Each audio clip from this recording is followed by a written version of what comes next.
ఎమ్మెల్యేగా అయినప్పుడు, నేను మంత్రిగా అయినప్పుడు నేను ఇచ్చిన ప్రామిస్లు ఏవైతే ఉన్నాయో అవన్నీ నెరవేర్చడానికి నేను కష్టపడడం జరిగింది. వెంటనే ఒక యంగ్ మంత్రిగా, ఒక విద్యావేత్తగా ఉన్న మీరు వచ్చిన వెంటనే డిగ్రీ కళాశాలను పూర్తి చేయాలని ఆలోచన ఎందుకు చేయరు? ఎంతమంది విద్యార్థులు ఇబ్బందులు పడుతున్నారంటే పేద విద్యార్థులంతా కూడా ఇక్కడ వ్యాపారమయమైపోయిన ప్రైవేటు డిగ్రీ కళాశాలలు చదువుకోవాల్సిన పరిస్థితి వచ్చింది.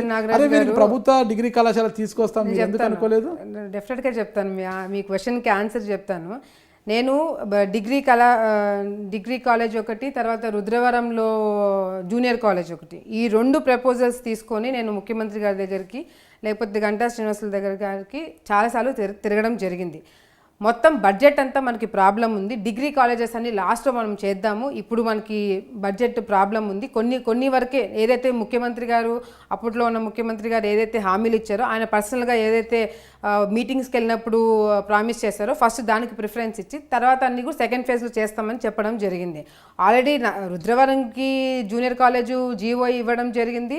తర్వాత మీరు చెప్పినట్టు డిగ్రీ కాలేజ్కి కూడా జీవో ఇవ్వడం జరిగింది. అది కూడా సెకండ్ ఫేజ్లో. ఆలగడ్డ లేకపోతే కూడా గంటా శ్రీనివాసులు గారితో నేను పర్సనల్గా మాట్లాడి ఈ విధంగా నాకు ప్రాబ్లం ఉంది, మా అమ్మ ఇచ్చిన ప్రామిస్, మా నాన్న ఇచ్చిన ప్రామిస్, ఇది నేను తప్పకుండా తీసుకురావాలని చెప్పి సతీష్ చంద్ర గారి దగ్గర, లేకపోతే ఈయన దగ్గర, గంటా శ్రీనివాసులు గారి దగ్గర ప్రతిసారి లాస్ట్లో cabinet meeting, I think 2-3 last cabinet meetings తీసుకున్న డెసిషన్లో ఆలగడ్డ లిస్ట్లో ఇంక్లూడ్ చేయడం జరిగింది. సో మేము కూడా ఏమి వెళ్ళంగానే పనులు అక్కడ ఏం జరగవు. ఫండ్స్ ప్రాబ్లం ఉంటాయి. ఉన్న ఒక 100 కోట్లు ఉంటే ఆ 100 కోట్లు జిల్లాలో ఉన్న అందరూ కొట్లాడుకోవాలి. ఎవరికి ఎంత వస్తే అంత అవసరం అనిపిస్తే నిధులన్నీ తెచ్చి ఒకే చోట కుమ్మరిస్తారు. అవసరం లేదనుకుంటే నిదానం అవుతాయి అన్నమాట పనులు. అంతే కదా మేడం? అంటే మీరు నంద్యాల ఎగ్జాంపుల్ చూపిస్తున్నారు. అంతే కదా? నంద్యాల అనేది చాలా చాలా చాలా ప్రాబ్లమాటిక్ ఏరియా. వెనకబడిన ప్రాంతం మరి నంద్యాల. ఒక్క నిమిషం నేను చెప్పేదినండి. భూమా నాగిరెడ్డి గారు చనిపోయిన తర్వాత ముఖ్యమంత్రి గారు భూమా నాగిరెడ్డి ఆయన మీద ఉన్న అభిమానంతో ఆ రోజు ఆయన స్వయంగా చూసి, మిగతా నాయకులు ఎవరు అంత అప్పట్లో నంద్యాల ఎమ్మెల్యే ఉన్న శిల్పామోహన్ రెడ్డి వాళ్ళు వెళ్ళి ముఖ్యమంత్రి గారి దగ్గరికి వెళ్ళి ఈ విధంగా ఇంత సీరియస్గా ప్రాబ్లం ఉందని ఎప్పుడు చెప్పలేదు. ముఖ్యమంత్రి గారితో వాళ్ళు చాలా క్లోజ్గా ఉండినారు, చాలా పరిచయాలు ఉండినాయి. ఎప్పుడు కూడా రోడ్ వైడింగ్ గురించి కానీ, లేకపోతే 10,000 మందికి ఇల్లు కట్టించారని దాని గురించి ఎప్పుడు వాళ్ళు మాట్లాడడం జరగలేదు. కానీ ఎప్పుడైతే భూమా నాగిరెడ్డి గారు వచ్చారో, భూమా నాగిరెడ్డి గారు వెళ్ళి అడగనగానే చేస్తారనుకుంటున్నారా? దానికోసం కూడా మేము కొట్లాడాల్సి వచ్చింది. మేము వెళ్ళి అడిగిన వెంటనే ఎవరు పనులు చేయడానికి అక్కడ సిద్ధంగా ఉన్నారు. అధికారులు వెంట తిరగాల్సి వచ్చింది, వాళ్ళని మేము బతిమాలాల్సి వచ్చింది, ముఖ్యమంత్రి గారికి మేము ఎక్స్ప్లెయిన్ చేయాల్సి వచ్చింది. తర్వాత ఉన్న నిధుల్లో ఎట్లా ఎవరికి అనేది అని మేము మిగతా మంత్రులు కానీ, లేకపోతే మిగతా ఎమ్మెల్యేలు కానీ వాళ్ళని కన్విన్స్ చేసుకొని ఇది చాలా ఇంపార్టెంట్ అని చెప్పి తీసుకురావడం జరిగింది. మీరు చెప్పినట్టుగా ఆ రోజు నంద్యాలలో చేయడానికి ముఖ్య కారణం కూడా ప్రజలందరూ కూడా చాలా ఇబ్బందులు పడుతున్నారు. ఆ టైంలో చేయకపోతే మళ్ళీ ఎప్పుడైనా జరగడానికి అవకాశం ఉండేదా నంద్యాలలో? ఇప్పుడు మీరు అడుగుతున్నారు, చేస్తే ఒక మాట అంటారు, చేయకపోతే ఒక మాట అంటారు. నంద్యాలలో భూమా నాగిరెడ్డి లాంటి ఒక వ్యక్తి చనిపోయిన తర్వాత ఆయన మీద అభిమానంతో చేయడం తప్పు కాదు కదా? చేశారు, నంద్యాల ప్రజలు బాగుపడినారు. అభిమానంతో చేయడం కాదు, ఎలాగైనా అది, ఎందుకంటే ప్రెస్టేజ్ అక్కడ గెలిచి తీరాలి, గెలవకపోతే అధికారంలో ఉండి కూడా సీటు కోల్పోతే అవమానం అనే ఉద్దేశంతో అధికార యంత్రాంగాన్ని అంతా కూడా అక్కడ మోహరింపజేసి, రాష్ట్రంలో ఉంటే మంత్రివర్గాన్ని అంతా కూడా అక్కడే మోహరింపజేసి పనులు రాత్రింపగలు చకచకా కానించారు. అదే భూమా నాగిరెడ్డి గారు ఉన్నప్పుడు ఎందుకు అంత స్పీడ్గా చేయలేకపోయారు? అంత స్పీడ్గా అంటే భూమా నాగిరెడ్డి గారు మరణం తర్వాత వచ్చిన వేగవంతమైన చర్యలు అప్పుడు లేవా? నేను ఒకటి చెప్తాను చూడండి. భూమా నాగిరెడ్డి గారు చనిపోయిన తర్వాత మేము పార్టీలో ఉన్న, భూమా నాగిరెడ్డి గారు నేను పార్టీలోకి వచ్చిన తర్వాత శిల్పామోహన్ రెడ్డి వాళ్ళు ఇంకా పార్టీలో ఉన్నారు. నేను అదే మీకు ఇందాక చెప్పినాను, ఏ పని చేయాలన్నా ఇది చేస్తే మేము అలుగుతాం, ఇది చేస్తే మేము వెళ్ళిపోతాం, అది చేస్తే మేము వెళ్ళిపోతాం.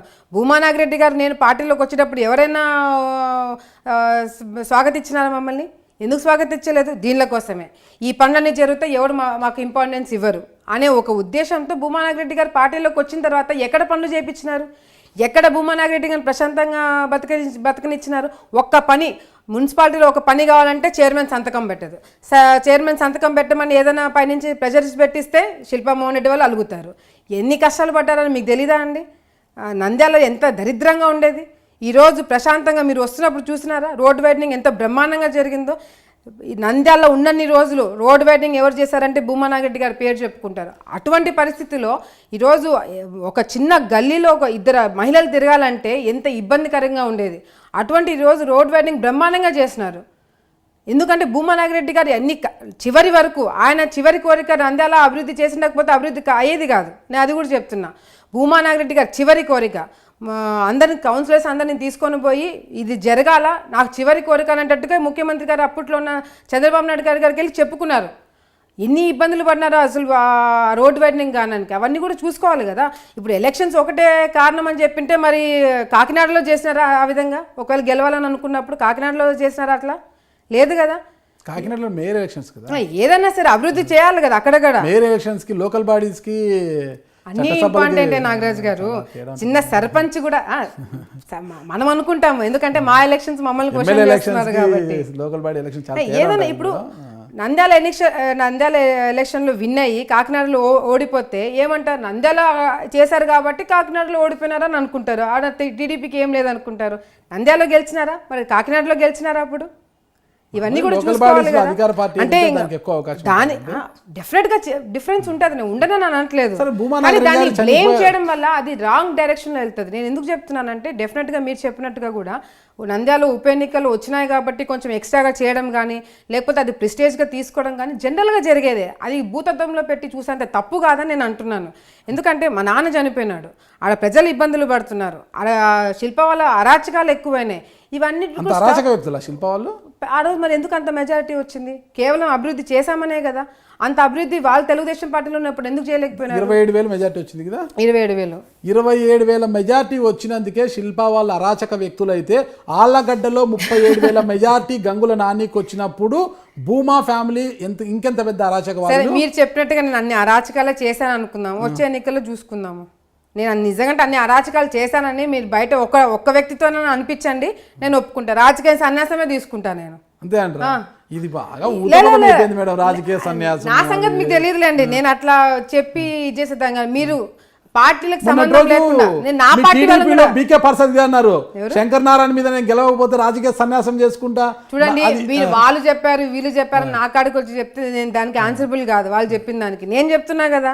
మీరు పార్టీలకి నేను చెప్పేదినండి, పార్టీలకి సంబంధం లేని వాళ్ళని ఒక కామన్ పర్సన్ పట్టుకొని నేను అరాచకాలు చేశానని మీరు ఎంక్వైరీ చేయండి. మరి అదే శిల్ప వాళ్ళు అరాచకాలు చేశారని మీరు చెప్పించగలరా? నేను చెప్పిస్తా, ఇప్పుడు చెప్పిస్తా, తప్పకుండా చెప్పిస్తా. ఎంతమంది కౌన్సిలర్స్ మీద కేసులు పెట్టలేదా వాళ్ళు? భూమా నాగిరెడ్డి గారి మీద కేసులు పెట్టడం కరెక్టా అని మీరు ఒప్పుకోండి, నేను ఇది చేస్తా. భూమా నాగిరెడ్డి గారి మీద కేసులు పెట్టడం కరెక్టా అండి? అన్యాయమనే చెప్తారు. అన్యాయం చేశారనే కదా మీరు అంటారా? శిల్పా వాళ్ళని అంటారా? శిల్పామోహన్ రెడ్డి వాళ్ళే కదా వాళ్ళే కేసులు పెట్టించి అంటారు. ఒక్కటి మేడం నాకు అర్థం కాలేదు, భూమా నాగిరెడ్డి గారు చనిపోయారని మీరు అంటున్నారు, భూమా నాగిరెడ్డి గారు చంపబడ్డారు అని ఆయన అభిమానులు ఈ రోజుకి అంటున్నారు, మీరేమంటారు?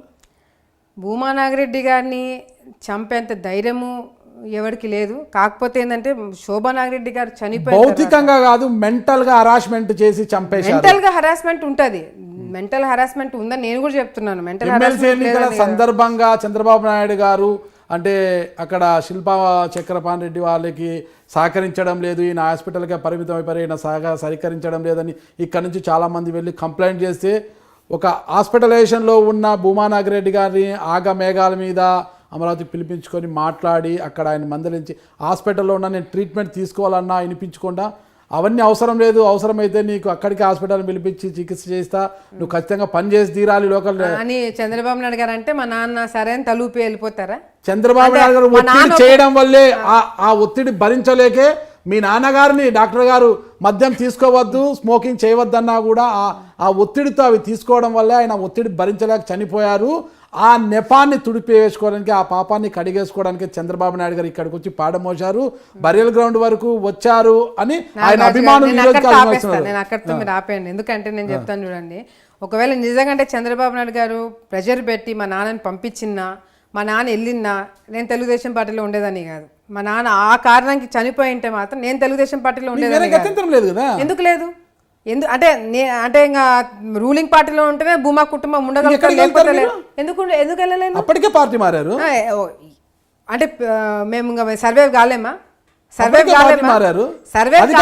మీరు చెప్పండి, సర్వైవ్ కాలేమా? అధికారంలో ఎవరైనా సర్వైవ్ అవుతారు, అధికారం లేకపోతే అంటే మేము ఇన్ని సంవత్సరాలు సర్వే కాలేదా? భూమా నాగిరెడ్డి గారు, శోభా నాగిరెడ్డి గారు, భూమా నాగిరెడ్డి గారు ఉన్నారు, ఇప్పుడు ఇద్దరు లేరు, బ్యాక్ బోన్ లేరు లేదని ఎందుకు అనుకుంటున్నారు? భూమా నాగిరెడ్డి గారు, శోభా నాగిరెడ్డి గారు లేరని మీరు ఎందుకు అనుకుంటున్నారు? మరి భూమా నాగిరెడ్డి గారు, శోభా నాగిరెడ్డి గారు లేకపోవడం వల్ల ఈరోజు భూమా ఫ్యామిలీ కంచుకోటగా ఉన్న ఆళ్ళగడ్డ అనేది ఈరోజు గంగుల పరమైంది. గంగుల పరం కాలేదండి అది. ఈరోజు జగన్మోహన్ రెడ్డి గారు 175 కాన్స్టిట్యున్సీలో డైరెక్ట్గా కంటెస్ట్ చేసినంత రిజల్ట్స్ వచ్చినాయి. ఇవన్నీ కూడా సరే ట్యాంపరింగ్ జరిగిందా లేకపోతే ఇంకోటి జరిగిందా అనేది డిస్కషన్ నేను తీసుకురాను, ఎందుకంటే అది వేరే చర్చకు వదిలేద్దాము. ఈరోజు రిజల్ట్స్ని బట్టి మాట్లాడితే తెలుగుదేశం పార్టీ చాలా పర్ఫెక్ట్గా చేస్తుంది, లేదా మేము చాలా పర్ఫెక్ట్గా చేసామని నేను అనట్లేదు, తప్పులు జరిగినాయి. కానీ ఇంత రిజల్ట్స్ వచ్చేంత తప్పులు అయితే జరగలేదు. ఒకటి, జగన్మోహన్ రెడ్డి గారికి ఒక అవకాశం ఇవ్వాలి అనేది కూడా చాలామంది ప్రజలలో మేము చూడడం జరిగింది. అది ముఖ్యమంత్రి గారు అప్పట్లో ఉన్న చంద్రబాబు నాయుడు గారికి మేము చెప్పడం జరిగింది, ఈ విధంగా జరుగుతుంది. ప్రజలందరూ కూడా జగన్మోహన్ రెడ్డి గారు ఇన్ని కష్టాలు పడినారు, లేకపోతే ఇన్ని సంవత్సరాల నుంచి పోరాటాలు చేస్తున్నారు, ఆయనకు ఒక అవకాశం ఇవ్వాలని చెప్పి కామన్ పబ్లిక్కి ఉందని చెప్పేది కూడా మేము ఆ ఇన్ఫర్మేషన్ కూడా మేము చంద్రబాబు నాయుడు గారికి చెప్పడం జరిగింది. సో ఇవన్నీ కూడా ఒక మార్పు చూడాలా, ఒక చేంజ్ రావాలని చెప్పి ఉద్దేశంతో ప్రజలు ఓట్లు వేశారని కూడా మేము అనుకుంటున్నాం. ఓకే, ప్రజలు అందుకే ఓట్లు వేశారు. ఓకే, ఓటమి అనేది గెలిపోవడం సహజమే రాజకీయాల్లో. ఓటమిని ఎవరైనా కూడా అంగీకరించాలి దాన్ని. అయితే అఖిలప్రియ గారు అంగీకరించలేదు. నాని గెలుపే కాదు, అది గెలుపు అని నేను అనుకోను. జగన్మోహన్ రెడ్డి గారు గెలిచారని చెప్తున్నా కదా. ఎలా అంటారంటే 2014లో మీ నాన్నగారు గెలిచింది కాబట్టి అందరూ గెలిచింది కాబట్టి అప్పుడు జగన్మోహన్ రెడ్డి గారి వల్ల గెలిచారంటారా? వాళ్ళు వ్యక్తిగత సరే, ఇక్కడ ఇప్పుడు ఎమ్మెల్యేగా ప్రస్తుతంగా ఉన్న ఎమ్మెల్యే గారికి ఏం చేసినారు, ఏం అభివృద్ధి కార్యక్రమాలు చేశారు, ఎందుకు ఆయన చూసి ఓటేశారు మీరు చెప్పండి నాకు. అఖిలప్రియ మీద అంటే నా మీద మరి ఆర్కే వీళ్ళు ఉన్నారు కదా, జనసేన వాళ్ళు ఉన్నారు కదా, వాళ్ళకి ఎందుకు ఓట్లు పడలేదు? ప్రత్యామ్నాయం వాళ్ళే చూసుకున్నారు కదా, వైఎస్ఆర్సీపీ ప్రత్యామ్నాయ పార్టీ ఇక్కడ వైసీపీని చూసుకున్నారు, జనసేనను చూసుకున్నారు. నాగరాజు గారు, నేను ఒకటి చెప్తున్నా చూడండి, నన్ను బాగానే ప్రవోక్ చేస్తున్నారు మీరు. నేను ఒకటి చెప్తాను, నిజంగా అంటే అభ్యర్థులను చూసి ప్రజలు ఓట్లు వేసారని మీరు అనుకుంటున్నారు కదా, మీరు చెప్తున్నారు కదా నేను అరాచకాలు చేశానని చెప్పి. నేను చేసిన అరాచకాలు 2 చెప్పండి మీరు. ఎవరైనా కొట్టించినానా, ఎవరి మీదైనా కేసులు పెట్టించినా, ఎవరైనా చంపించినానా, ఎవరిని ఏం చేస్తాను? నాన్నకు ఆత్మీయుడు, నాన్నకు అంతరాత్మ ఆయన ఏవి సుబ్బారెడ్డి గారి మీదే రాళ్ళేయించిన ఘనత అఖిలప్రియ గారిది అని మీ పార్టీ వారు. ప్రజలు కాదు, అందుకా ప్రజలు గతంలో మీ పార్టీలో ఉండి ఇప్పుడు అధికార పార్టీలో ఉన్న చాలా మంది నాయకులు తల్లికి మించిన తనయ 1999 తర్వాత జరిగిన ప్రతి మర్డర్ కేసులో శోభానారెడ్డి గారి హస్తం ఉంది అని ఈ రోజు ఎవరైతే ఆరోపిస్తున్నారో వాళ్ళే అంటున్నారు. అఖిలప్రియ గారు కూడా అదే మెంటాలిటీనే. నాగరాజు గారు, వాళ్ళు వీళ్ళు చెప్పింది అక్కడ చెప్పకండి. ఏ మర్డర్ కేసులో మా మదర్ ని ఇంక్లూడ్ ఆరోపణలు అదే అంటున్నారు. ఏ మర్డర్?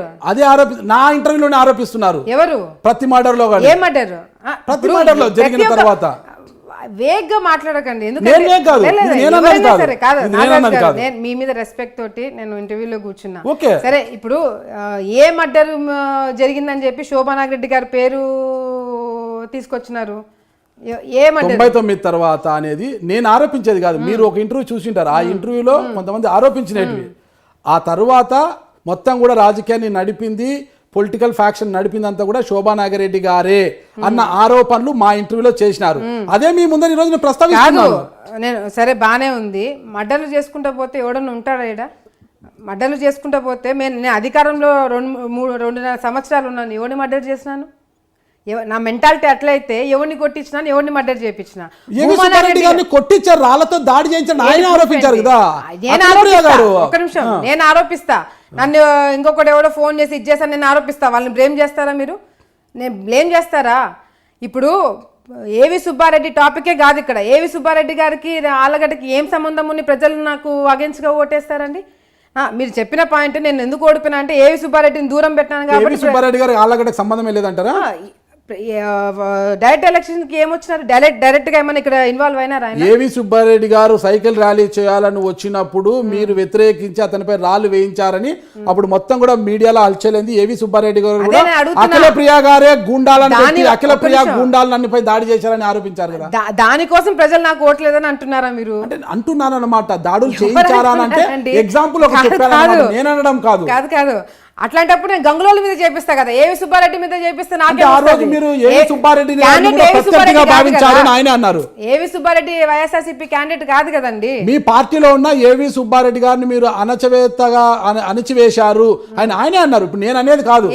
ఓకే, అఖిలప్రియ గారు నా మీద టాపిక్ ఇంకొక యాంగిల్ కి తీసుకెళ్లిపోతున్నారు. ఈడ నేను ఎందుకు ఓడిపోయాను అనేది టాపిక్ అంతే కదా. ఇప్పుడు అందరూ మిద్దె రాంపులయ్య గారు కావచ్చు, మిద్దె రాంపులయ్య గారు కావచ్చు, మీ నాన్నగారికి ఆత్మీయుడు, గతంలో మీ నాన్న కోసము ఆయన మర్డర్ కేసులో కూడా ఇరుక్కున్నారు, లైఫ్ పడిందని ఆయనే అంటుంటారు. ఆయనను పట్టించుకోలేదు మీరు. ఏవి సుబ్బారెడ్డి గారు నాన్నగారికి ఎంతనో, ఐ థింక్ మీరు బాబాయ్ అని పిలుస్తారు అనుకుంటా ఆయన్ని, మామ, బాబాయ్ మామ అని పిలుస్తారు, చాలా ప్రేమగా పిలుస్తారు, ఒక కుటుంబం లాగా ఉండేవారు. చూశారనమాట. ఒక వీడియోలో మాట్లాడినప్పుడు ఒక వాయిస్ రికార్డింగ్ కూడా ఒకసారి హల్చలేదు. ఆ దాంట్లో ఏవి సుబ్బారెడ్డి గారి మాటలు కూడా మీరు వింటారంటే, భూమా నాగిరెడ్డి వేరు కాదు, ఏవి సుబ్బారెడ్డి గారు వేరు కాదు, ఇద్దరు ఆత్మ అంతరాత్మ అనేది అందరికీ తెలుసు. అలాంటి ఏవి సుబ్బారెడ్డి గారికి మీకు ఉభేదాలంటే, ఏవి సుబ్బారెడ్డి గారు మీ మీదనే సీఎం గారికి ఫిర్యాదు చేయలేదా? సీఎం గారు మీ ఇద్దరిని పిలిపించి రాజీ ప్రయత్నాలు చేయలేదా? మీరే చెప్పండి. కాదు, నాకు అర్థం కావట్లేదు. ఇది ఐ థింక్ మీ షో ద్వారా మిగతా వాళ్ళకు కూడా చెప్పాలనుకుంటున్నాను. భూమా నాగిరెడ్డి గారి, ఏవి సుబ్బారెడ్డి గారు ఇంకా ప్రాణామిక్ సరే ఫ్రెండ్స్, అంతవరకు మేము కూడా ఒప్పుకుంటాము. వాళ్ళకి ఇద్దరి మధ్యలో ఏమేమి డిఫరెన్సెస్ ఫ్రెండ్స్ కాదు, ఆత్మ అంతరాత్మ, ఉత్త ఫ్రెండ్స్ కాదు. నాగరాజు గారు ఒక్క నిమిషము. వాళ్ళ ఫ్రెండ్షిప్ ఎంత గొప్పదో అందరికన్నా బాగా నాకే తెలుసు. నాకంటే ఎవరికి తెలిసేది ఇది కాదు. సో భూమా నాగిరెడ్డి గారు, ఏవి సుబ్బారెడ్డి గారు ఎంతవరకు రాజకీయం చేస్తున్నారు, ఎంతవరకు ఫ్రెండ్షిప్ ఉన్నదని అందరికీ తెలుసు. కానీ చనిపోయిన తర్వాత లాస్ట్ మూమెంట్లో ఏం జరిగిందో ఎవరికి తెలియదు. దయచేసి ప్రతి ఒక్క దాంట్లో ఇంకా భూమా నాగిరెడ్డి గారు, ఏవి సుబ్బారెడ్డి గారు ఇంకా విడదీయలేని అంత ఇదే ఉంటే, ప్రతి ఒక్క పోస్టర్లో ఏవి సుబ్బారెడ్డి గారు పెట్టే పోస్టర్లో మా నాన్న ఫోటో ఏమైనా పెట్టుకున్నాడా? ఎందుకు పెట్టుకోలేదు? నాతో కదా ప్రాబ్లం, మా నాన్నతో ఏం ప్రాబ్లము? ఇవన్నీ మీరు అడగరా ఆయన్ని? మీరు ప్రతిసారి నాగరాజు గారు ఒక నిమిషము, ఇప్పుడు మీరు అడుగుతున్నారు కాబట్టి చెప్తున్నా నేను. ప్రతి ఒక్క మీటింగ్ లో ఏమన్నా మా నాన్న పేరు చెప్పుకొని మీటింగ్లు పెడుతున్నాడా? మా నాన్న వల్ల ఆయనకి పదవి వచ్చినామని చెప్పుకుంటున్నాడా? లేదు కదా. ఆయన ఒక స్టాండ్ తీసుకున్నారు. భూమా కుటుంబంకి నా స్టాండ్ నాకు ఉండాలా, నేను సపరేట్ గా పోతానని నేను అనుకుంటున్నాడు. పోనీయండి, నా స్టాండ్స్ నాకున్నాయి, మాది సపరేట్, మేము చూసుకుంటున్నాము. సో మళ్ళీ మీరు ఏవి సుబ్బారెడ్డి గారికి మాకు ఏమేమి జరిగినాయి, ఎందుకు జరుగుతున్నాయి, ఏంటి, నేను ఎందుకు దూరం పెట్టాను అనేది గతం, అది అయిపోయింది. మేము ఆయన పనులు ఆయన చూసుకుంటాను, నా పనులు నేను చూసుకుంటున్నాను. మళ్ళీ మీరు అది ఇంటర్వ్యూలోకి తీసుకొచ్చి ఏవి సుబ్బారెడ్డిని దూరం పెట్టినాను కాబట్టి, ఆయన మీద రాళ్ళ దాడి చేపించినాను కాబట్టి ప్రజలు నా మీద నమ్మకం పోగొట్టుకున్నారు అనేది కరెక్ట్ కాదు. ఎందుకంటే ఇక్కడ పరిస్థితి అనేది మీకు తెలియదు. భూమా నాగిరెడ్డి గారు భూమా కుటుంబంని చూసుకుంటారే కానీ ఇంకొక కుటుంబంని ఇక్కడ లింక్ పెట్టుకొని చూసుకోరు. అది మీరు ఒకటి గమనించాలా. ఇప్పుడు గంగులోలు గెలిచినారు సగ బాగానే ఉంది, ఎందుకు గెలిచినారు అనేది మీరు నన్ను అడిగినారు. ఆ క్వశ్చన్కి నేను ఆన్సర్ చేస్తాను. ఇప్పుడు భూమా కుటుంబంకి గంగుల కుటుంబంకి మాత్రమే పోటీ జరిగింది. ఇక భూమా కుటుంబము గంగుల కుటుంబము పోటీ చేస్తున్నప్పుడు నేను అరాచకాలు చేశానని చెప్పి నాకు ఓట్లు పడలేదని అన్నారు. సరే, వాళ్ళు ఏం మంచి పనులు చేశారు అని వాళ్ళు ఓట్లు వేశారని నేను మిమ్మల్ని అడుగుతున్నా. ఎందుకు చెప్తున్నానంటే ఇక్కడ నన్ను కానీ అక్కడ అభ్యర్థిని కానీ చూడలేదు. ఇక్కడ చూసింది జగన్మోహన్ రెడ్డి గారిని. ఆయనకి ఒక ఛాన్స్ ఇవ్వాలని చెప్పి ఓట్లు వేశారని చెప్పి నేను చెప్పడానికి ట్రై చేస్తున్నా. లేదు, ఇది డిబేట్ పెడతామంటే అది ఇంకో డిబేట్ పెడతాము, వాళ్ళని కూర్చోమని చెప్పండి, నేను కూర్చుంటాను. ఆయన ఏం పనులు చేస్తాడో నేనేం పనులు చేస్తాడో నేను డిబేట్ పెడతాను. డిబేట్లో అఖిలప్రియ గారు బాగా మాట్లాడతారు తెలుసు అందరికీ. అది ఒక్కటి మీరు అన్నారు, ఏవి సుబ్బారెడ్డి గారిని అంశంలోకి తీసుకొచ్చి మళ్ళీ లింకులు పెట్టదు అన్నారు. నేను లింకు పెట్టా, మీరు అన్నారు నేను అరాచకాలు చేశాను మీరు అంటున్నప్పుడు ఒక్క ఎగ్జాంపుల్ చెప్పండి అన్నప్పుడు నేనేపించలేదు. మీ మామగారే ఆ రోజు ఆయన నోటితో అన్నారని చెప్తున్నా. మీడియా ముందు నేను నమ్మడం కాదు, దాన్ని నివృత్తి చేయండి అంటున్నా. మీ మామగారు అన్నారు, మీ మామగారు సలహించారు, మీరు నివృత్తి చేయండి అంటున్నా. అరాచకాలు చేశానా లేదా నేను ఒప్పుకోవాలా? ఇప్పుడు ఆ దాడి నేను చేయించాలా లేదా నువ్వు ఒప్పుకోవాలి, అంతే. అది మీ ఇష్టం. ఒప్పుకోవడం చేశారా లేదనేది మీ ఇష్టం, మీ అంతరాత్మకు తెలుసా? అదే కదా చెప్తున్నాను. ఆ రోజు చంద్రబాబు నాయుడు గారు పిలిపించినప్పుడు కూడా నేను ఇదే మాట చెప్పిన. చూడండి సార్, ఆయనకి నాకు ప్రాబ్లమ్స్ ఉన్నాయి, ఆయన పద్ధతిలో ఆయన వెళ్తా అంటున్నాడు. ప్రాబ్లమ్స్ అది ఫ్యామిలీ మ్యాటర్స్. అది ఫ్యామిలీ మ్యాటర్స్. మా ఫ్యామిలీనే కదా ఆయన స్టాండ్ అతనికి ఉందన్నప్పుడు ఫ్యామిలీ మ్యాటర్స్ అని ఎలా అంటారు మీరు? మా ఫ్యామిలీ ఇంక్లూడ్ ఉందండి, మాకు కలిసి బిజినెస్లు ఉన్నాయి, మా ఫ్యామిలీ మ్యాటర్స్ ఉన్నాయి, అన్ని అవన్నీ నేను మీడియా సెపరేట్. ఆయన వేరు, ఆయనని మా నాన్నతో ముడి పెట్టద్దండి, ఆయన వేరు, మా నాయన వేరు. ఇప్పుడు ఆయన చేసే కార్యక్రమాలు మా నాయన ఫోటోలు పెడుతున్నారా, మా నాయన పేరు ఉంటుందా అని ఇంత విభేదించి మాట్లాడుతున్నా మీరు. ఈరోజు ఇప్పుడు ఈ విషయానికి వచ్చేసరికి మా ఫ్యామిలీ, ఇప్పుడు భూమా ఏవి సుబ్బారెడ్డి గారి విషయంకి వచ్చేసరికి మాకు ఉన్నాయండి, ఫ్యామిలీ ఇవి ఉన్నాయండి, కలిసి బిజినెస్లు ఉన్నాయని ఎలా చెప్పగలుగుతున్నారు? ఎందుకు చెప్పలేము? ద్వంద్వ వైఖరి ఏంటి? మీకు రిలేషన్ ఉందా లేదా? జగన్మోహన్ రెడ్డి గారితో రిలేషన్షిప్ లేదండి. ఆయన వేలో ఆయన వెళ్తున్నాడు, మా వేలో మేము వెళ్తున్నాం. ఆయన రాజకీయం అయింది, మా రాజకీయం చేస్తామంటారు. బిజినెస్లు చేస్తామని కాదు నాగరాజు గారు, మీరు దీన్ని ట్విస్ట్ చేయకండి. ఆల్రెడీ ఎగ్జిస్టింగ్ బిజినెస్లు ఉన్నాయి. మా నాన్నగారు కానీ ఆయన కానీ కలిసి పెట్టిన బిజినెస్లు ఉన్నాయని చెప్తున్నాను. దానికి మేము పర్సనల్గా మేము మాట్లాడుకునేవి నేను మీడియాకి వచ్చి చెప్పాల్సిన అవసరం నాకు లేదు కదా. మీ నాన్నగారు ఆయన కలిసి పెట్టిన బిజినెస్ ఇప్పటికీ కూడా రన్నింగ్ లో ఉన్నాయా, ఆన్ గోయింగ్ లో ఉన్నాయా? అవును, ఉన్నాయి.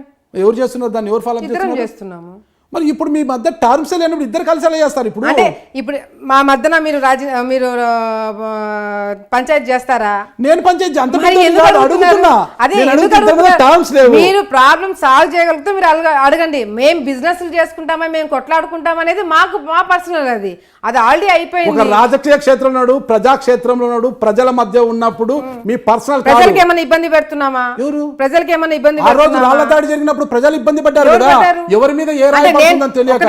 అంటే నేను రాళ్ల దాడి కాదు, రాళ్ల దాడి ఎవరి మీద జరగచ్చు, నాకు సంబంధం లేదు కదా. మీ మీద జరగచ్చు, అతని మీద జరగచ్చు. ఒక రాజకీయ క్షేత్రంలో ఉన్నప్పుడే ఇలాంటి సంఘటనలు జరుగుతాయి. అప్పుడు రాజకీయ నాయకుల మీద ఎలాంటి సంఘటనలు జరిగినా కూడా ఇబ్బంది పడేది ప్రజలే, సామాన్యమైన. ఒక రాయి వేసి అటుగా వెళ్తున్న ఒక పాదచారుడు కావచ్చు, ద్విచక్ర వాహన చోదకుడు కావచ్చు, ఎవరి మీదైనా పడే అవకాశం ఉంటుంది. ఎవరి వల్ల జరుగుతుంది? ఇప్పుడు ఒక ఇంట్లో ఉన్న ఒక గృహిణి కావచ్చు, ఒక కావచ్చు, వాళ్ళ వల్ల ఆ క్వశ్చన్ నాకు ఎట్లా అప్లికేబుల్ అంటున్నాను. మీరు చెప్తున్నా నేను చేశాను. ఇప్పుడు నాన్నగారు కలిపి చేస్తున్న మీ మామగారే సెలవిచ్చారు. అఖిల మంత్రి అఖిల ప్రియ గారు చెప్పిందంత నిజమనా?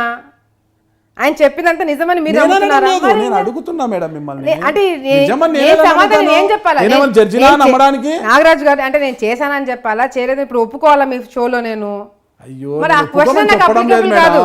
అరాచకాలు అన్నప్పుడు ఆయన ఇలా ఆరోపించాడు కదా, అదొకటి.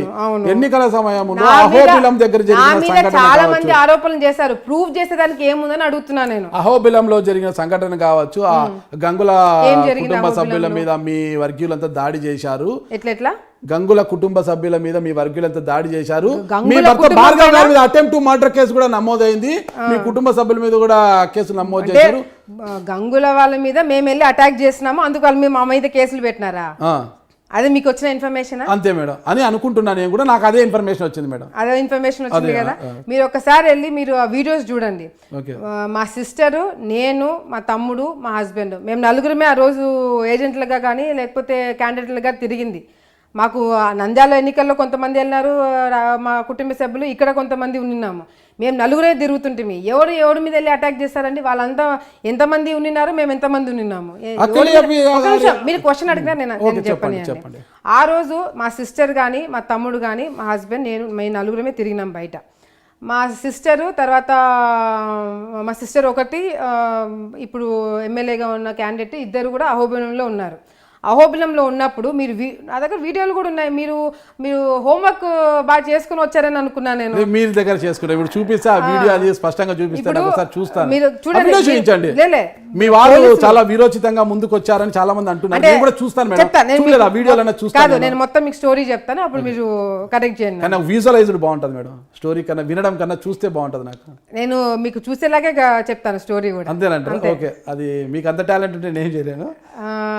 అహోబిలంలో అప్పుడు జరిగిన ఇన్సిడెంట్, ఎమ్మెల్యే ఇప్పుడు ఉన్న ఎమ్మెల్యే క్యాండిడేట్ మా సిస్టర్ ఇద్దరు కూడా అహోబిలంలో ఉన్నప్పుడు సిస్టర్ మీదకి చాలా దురుసుగా మాట్లాడడం కానీ చాలా ఇన్అప్రోప్రియేట్గా మాట్లాడడం జరిగింది. ఒక లేడీ, ఒక మహిళ, ఒక అమ్మాయి, సరే మేమేదో మా కష్టాల్లో మేము ఉన్నాము, ఇద్దరు లేకుండా చేసే ఎన్నికల్లో మేము ప్రూవ్ చేసుకోవాలనే ఇదిలో మేము తిరుగుతున్నాము. అక్కడ మేము పోలీసులకి ముందే చెప్పడం జరిగింది, రౌడీ షీట్లని మీరు దయచేసి ఏజెంట్లుగా కూర్చోబెట్టద్దని చెప్పి నేను ఎస్పీ గారికి 2 రోజుల ముందే నేను కంప్లైంట్ ఇవ్వడం జరిగింది. లేదు మేడం అది ఆల్రెడీ ఇచ్చేసారు, మేమేం చేయలేమని చెప్పి చెప్పడం జరిగింది. అహోబిలంలో ఒక రౌడీ షీట్ ఉన్న వ్యక్తి కూర్చోబెడితే ఏజెంట్గా లేపనానికి మా సిస్టర్ వెళ్ళి మాట్లాడుతున్నప్పుడు వీళ్ళందరూ వచ్చి సిస్టర్ మీద గట్టిగా మాట్లాడడము, ఒక మహిళను కూడా చూసుకోకుండా అడ్డంగా మాట్లాడడం, ఆమె ఇన్సల్ట్ చేయడం జరిగింది.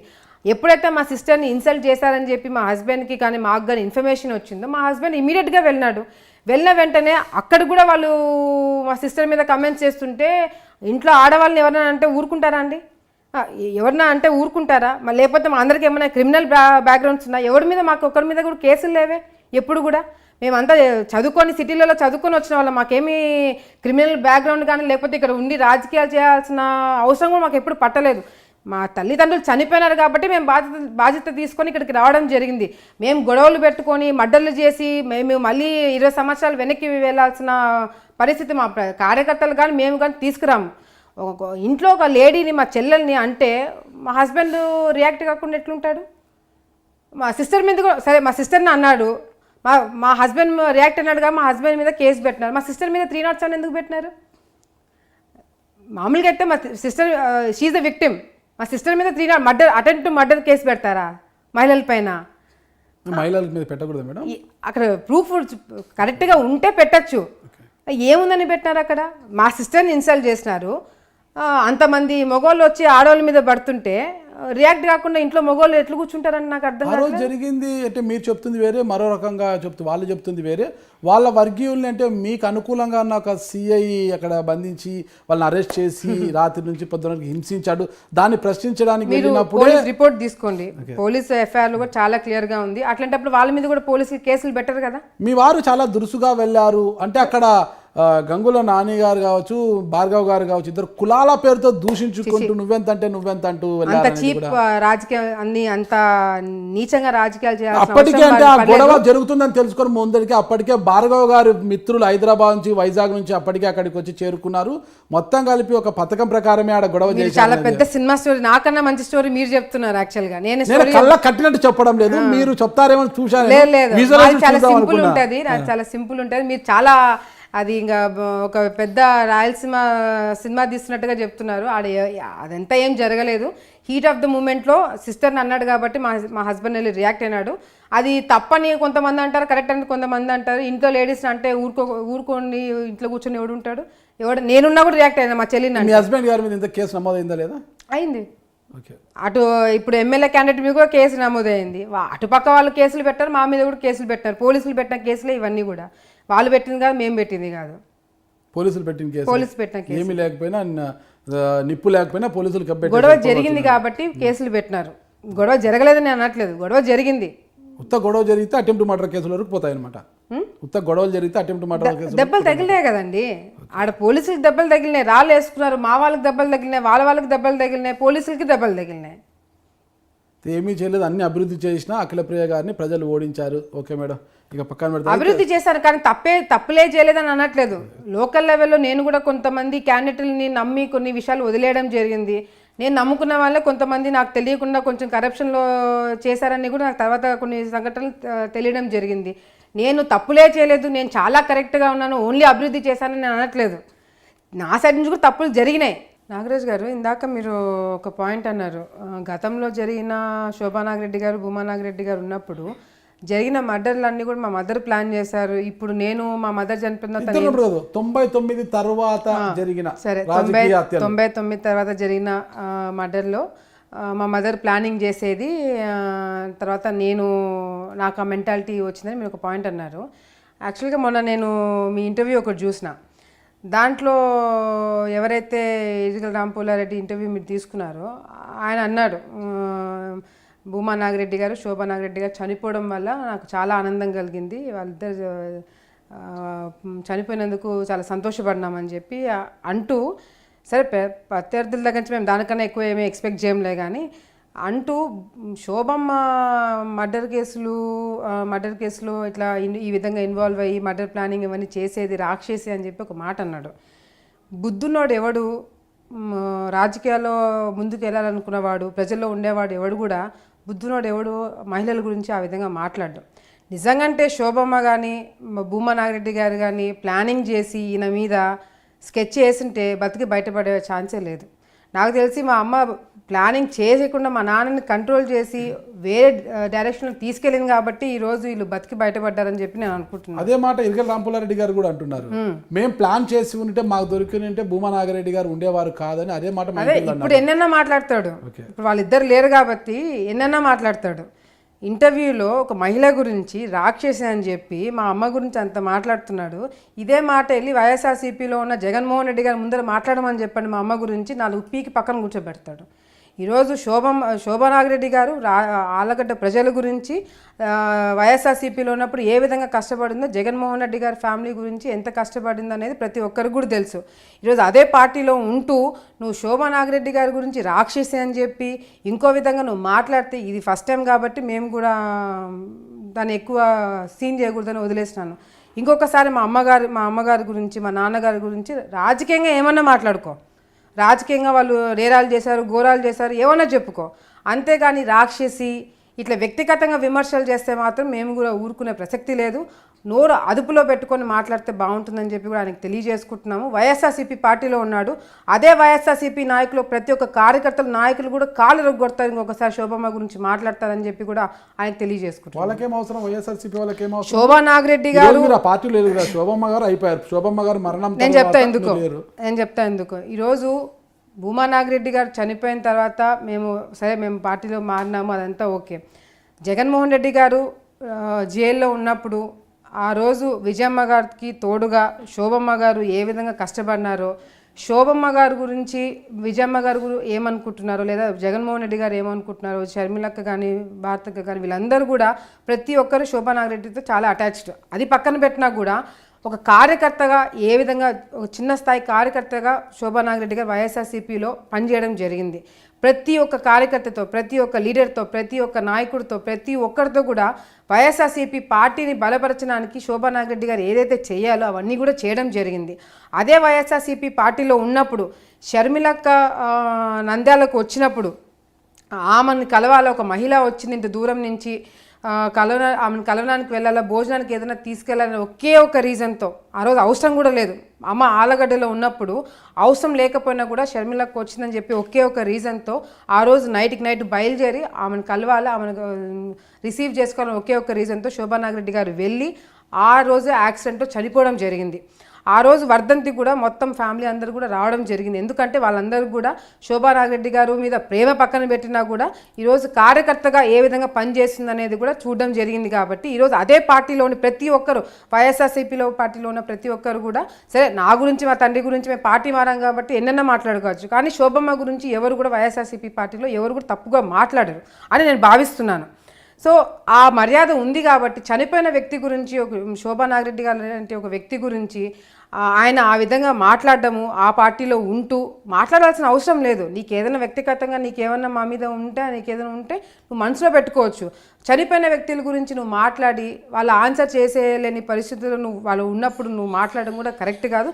నువ్వు నా మీద వ్యక్తిగతంగా ఏంటంటే నా మీద విమర్శలు చేయి, నేను ఆన్సర్ ఇచ్చుకుంటా. వాళ్ళు లేరు, వాళ్ళ ఆన్సర్ వాళ్ళు లేరు కాబట్టి నువ్వు తిక్కగా మాట్లాడితే మాత్రం ఊరుకునే ప్రసక్తి లేదని చెప్పి కూడా ఆయనకి మేము తెలియజేసుకుంటున్నాము. అంటే వైసీపీ గురించి మీరు ఇంతగా చెప్తున్నారు కదా, మరి వైసీపీ మీద అంత అభిమానం ఉన్నప్పుడు ఇక జరిగిపోయిందిలే, ఇక మీదటైనా సరైన అడుగులు వేస్తామని వైసీపీ వైపు వెళ్ళే అవకాశమే లేదంటారా? అట్లానే కాదండి, ఇప్పుడు అవకాశము వైసీపీకి వెళ్ళే అవకాశం ఉందా లేదా అనేది కాదు ఇక్కడ పాయింట్. ఎందుకంటే మేము వైసీపీ నుంచి రావడానికి చాలా కారణాలు ఉన్నాయి. భూమా నాగిరెడ్డి గారు, శోభా నాగిరెడ్డి గారు ఇద్దరు కూడా ఆలగడ్డ ప్రజలకి 15 సంవత్సరాల నుంచి వాళ్ళు పడే కష్టము, వాళ్ళ కార్యకర్తలు ఎంత నలిగిపోయినారు అనేది మేము శోభా నాగిరెడ్డి గారు, భూమా నాగిరెడ్డి గారు చూడడం జరిగింది. కార్యకర్తలు నలిగిపోతున్నారు, ప్రజలకి అభివృద్ధి జరగట్లేదు, మనమేం చేసుకోలేకపోతున్నాము అనే ఒకే ఒక ఉద్దేశంతో భూమా నాగిరెడ్డి గారు పార్టీ మారడం జరిగింది.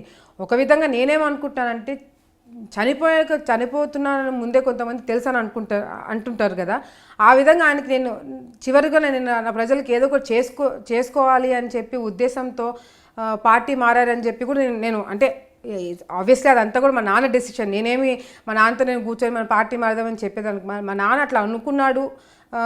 చనిపోకముందు నేను ఏదైనా ప్రజలకి చేయాలని, ఇచ్చిన హామీలు నెరవేర్చాలని ఒక ఉద్దేశంతో పార్టీ మారాల్సిన పరిస్థితి కలిగింది కాబట్టి మారారని చెప్పి కూడా నేను అనుకుంటున్నాను. భూమా నాగిరెడ్డి గారు ఇంకా ఆయుష్ ఉండేది, ఆ రోజుకి అంత ప్రెజర్ రాకపోతే ఇంకా ఆయుష్ ఉంది, ఆయనకు ఇంకా బతికేవాడు, అనవసరంగా ఆయన్ని టార్చర్ పెట్టి చంపేశారంటారు పాపం. మీకన్నా అట్లాంటి ఆలోచనలు నాకు చాలా వస్తుంటాయి. అది చేస్తుంటే బాగుండేమో, ఇట్లా చేస్తుంటే బాగుండేమో, అది జరగకపోయింటే మా నాన్న బతికేవాడేమో అనే ఆలోచన ప్రతి క్షణం నాకు అది టార్చర్గా ఉంటుంది. ఎందుకంటే అది చేస్తుంటే బాగుండే, మా నాన్న బతికేవాడేమో ఈ రోజున అనుకుంటామే కానీ అది బతకడము, చావడము ఇవన్నీ కూడా మన చేతుల్లో అనుకుంటామే కానీ అవి ఉండవు.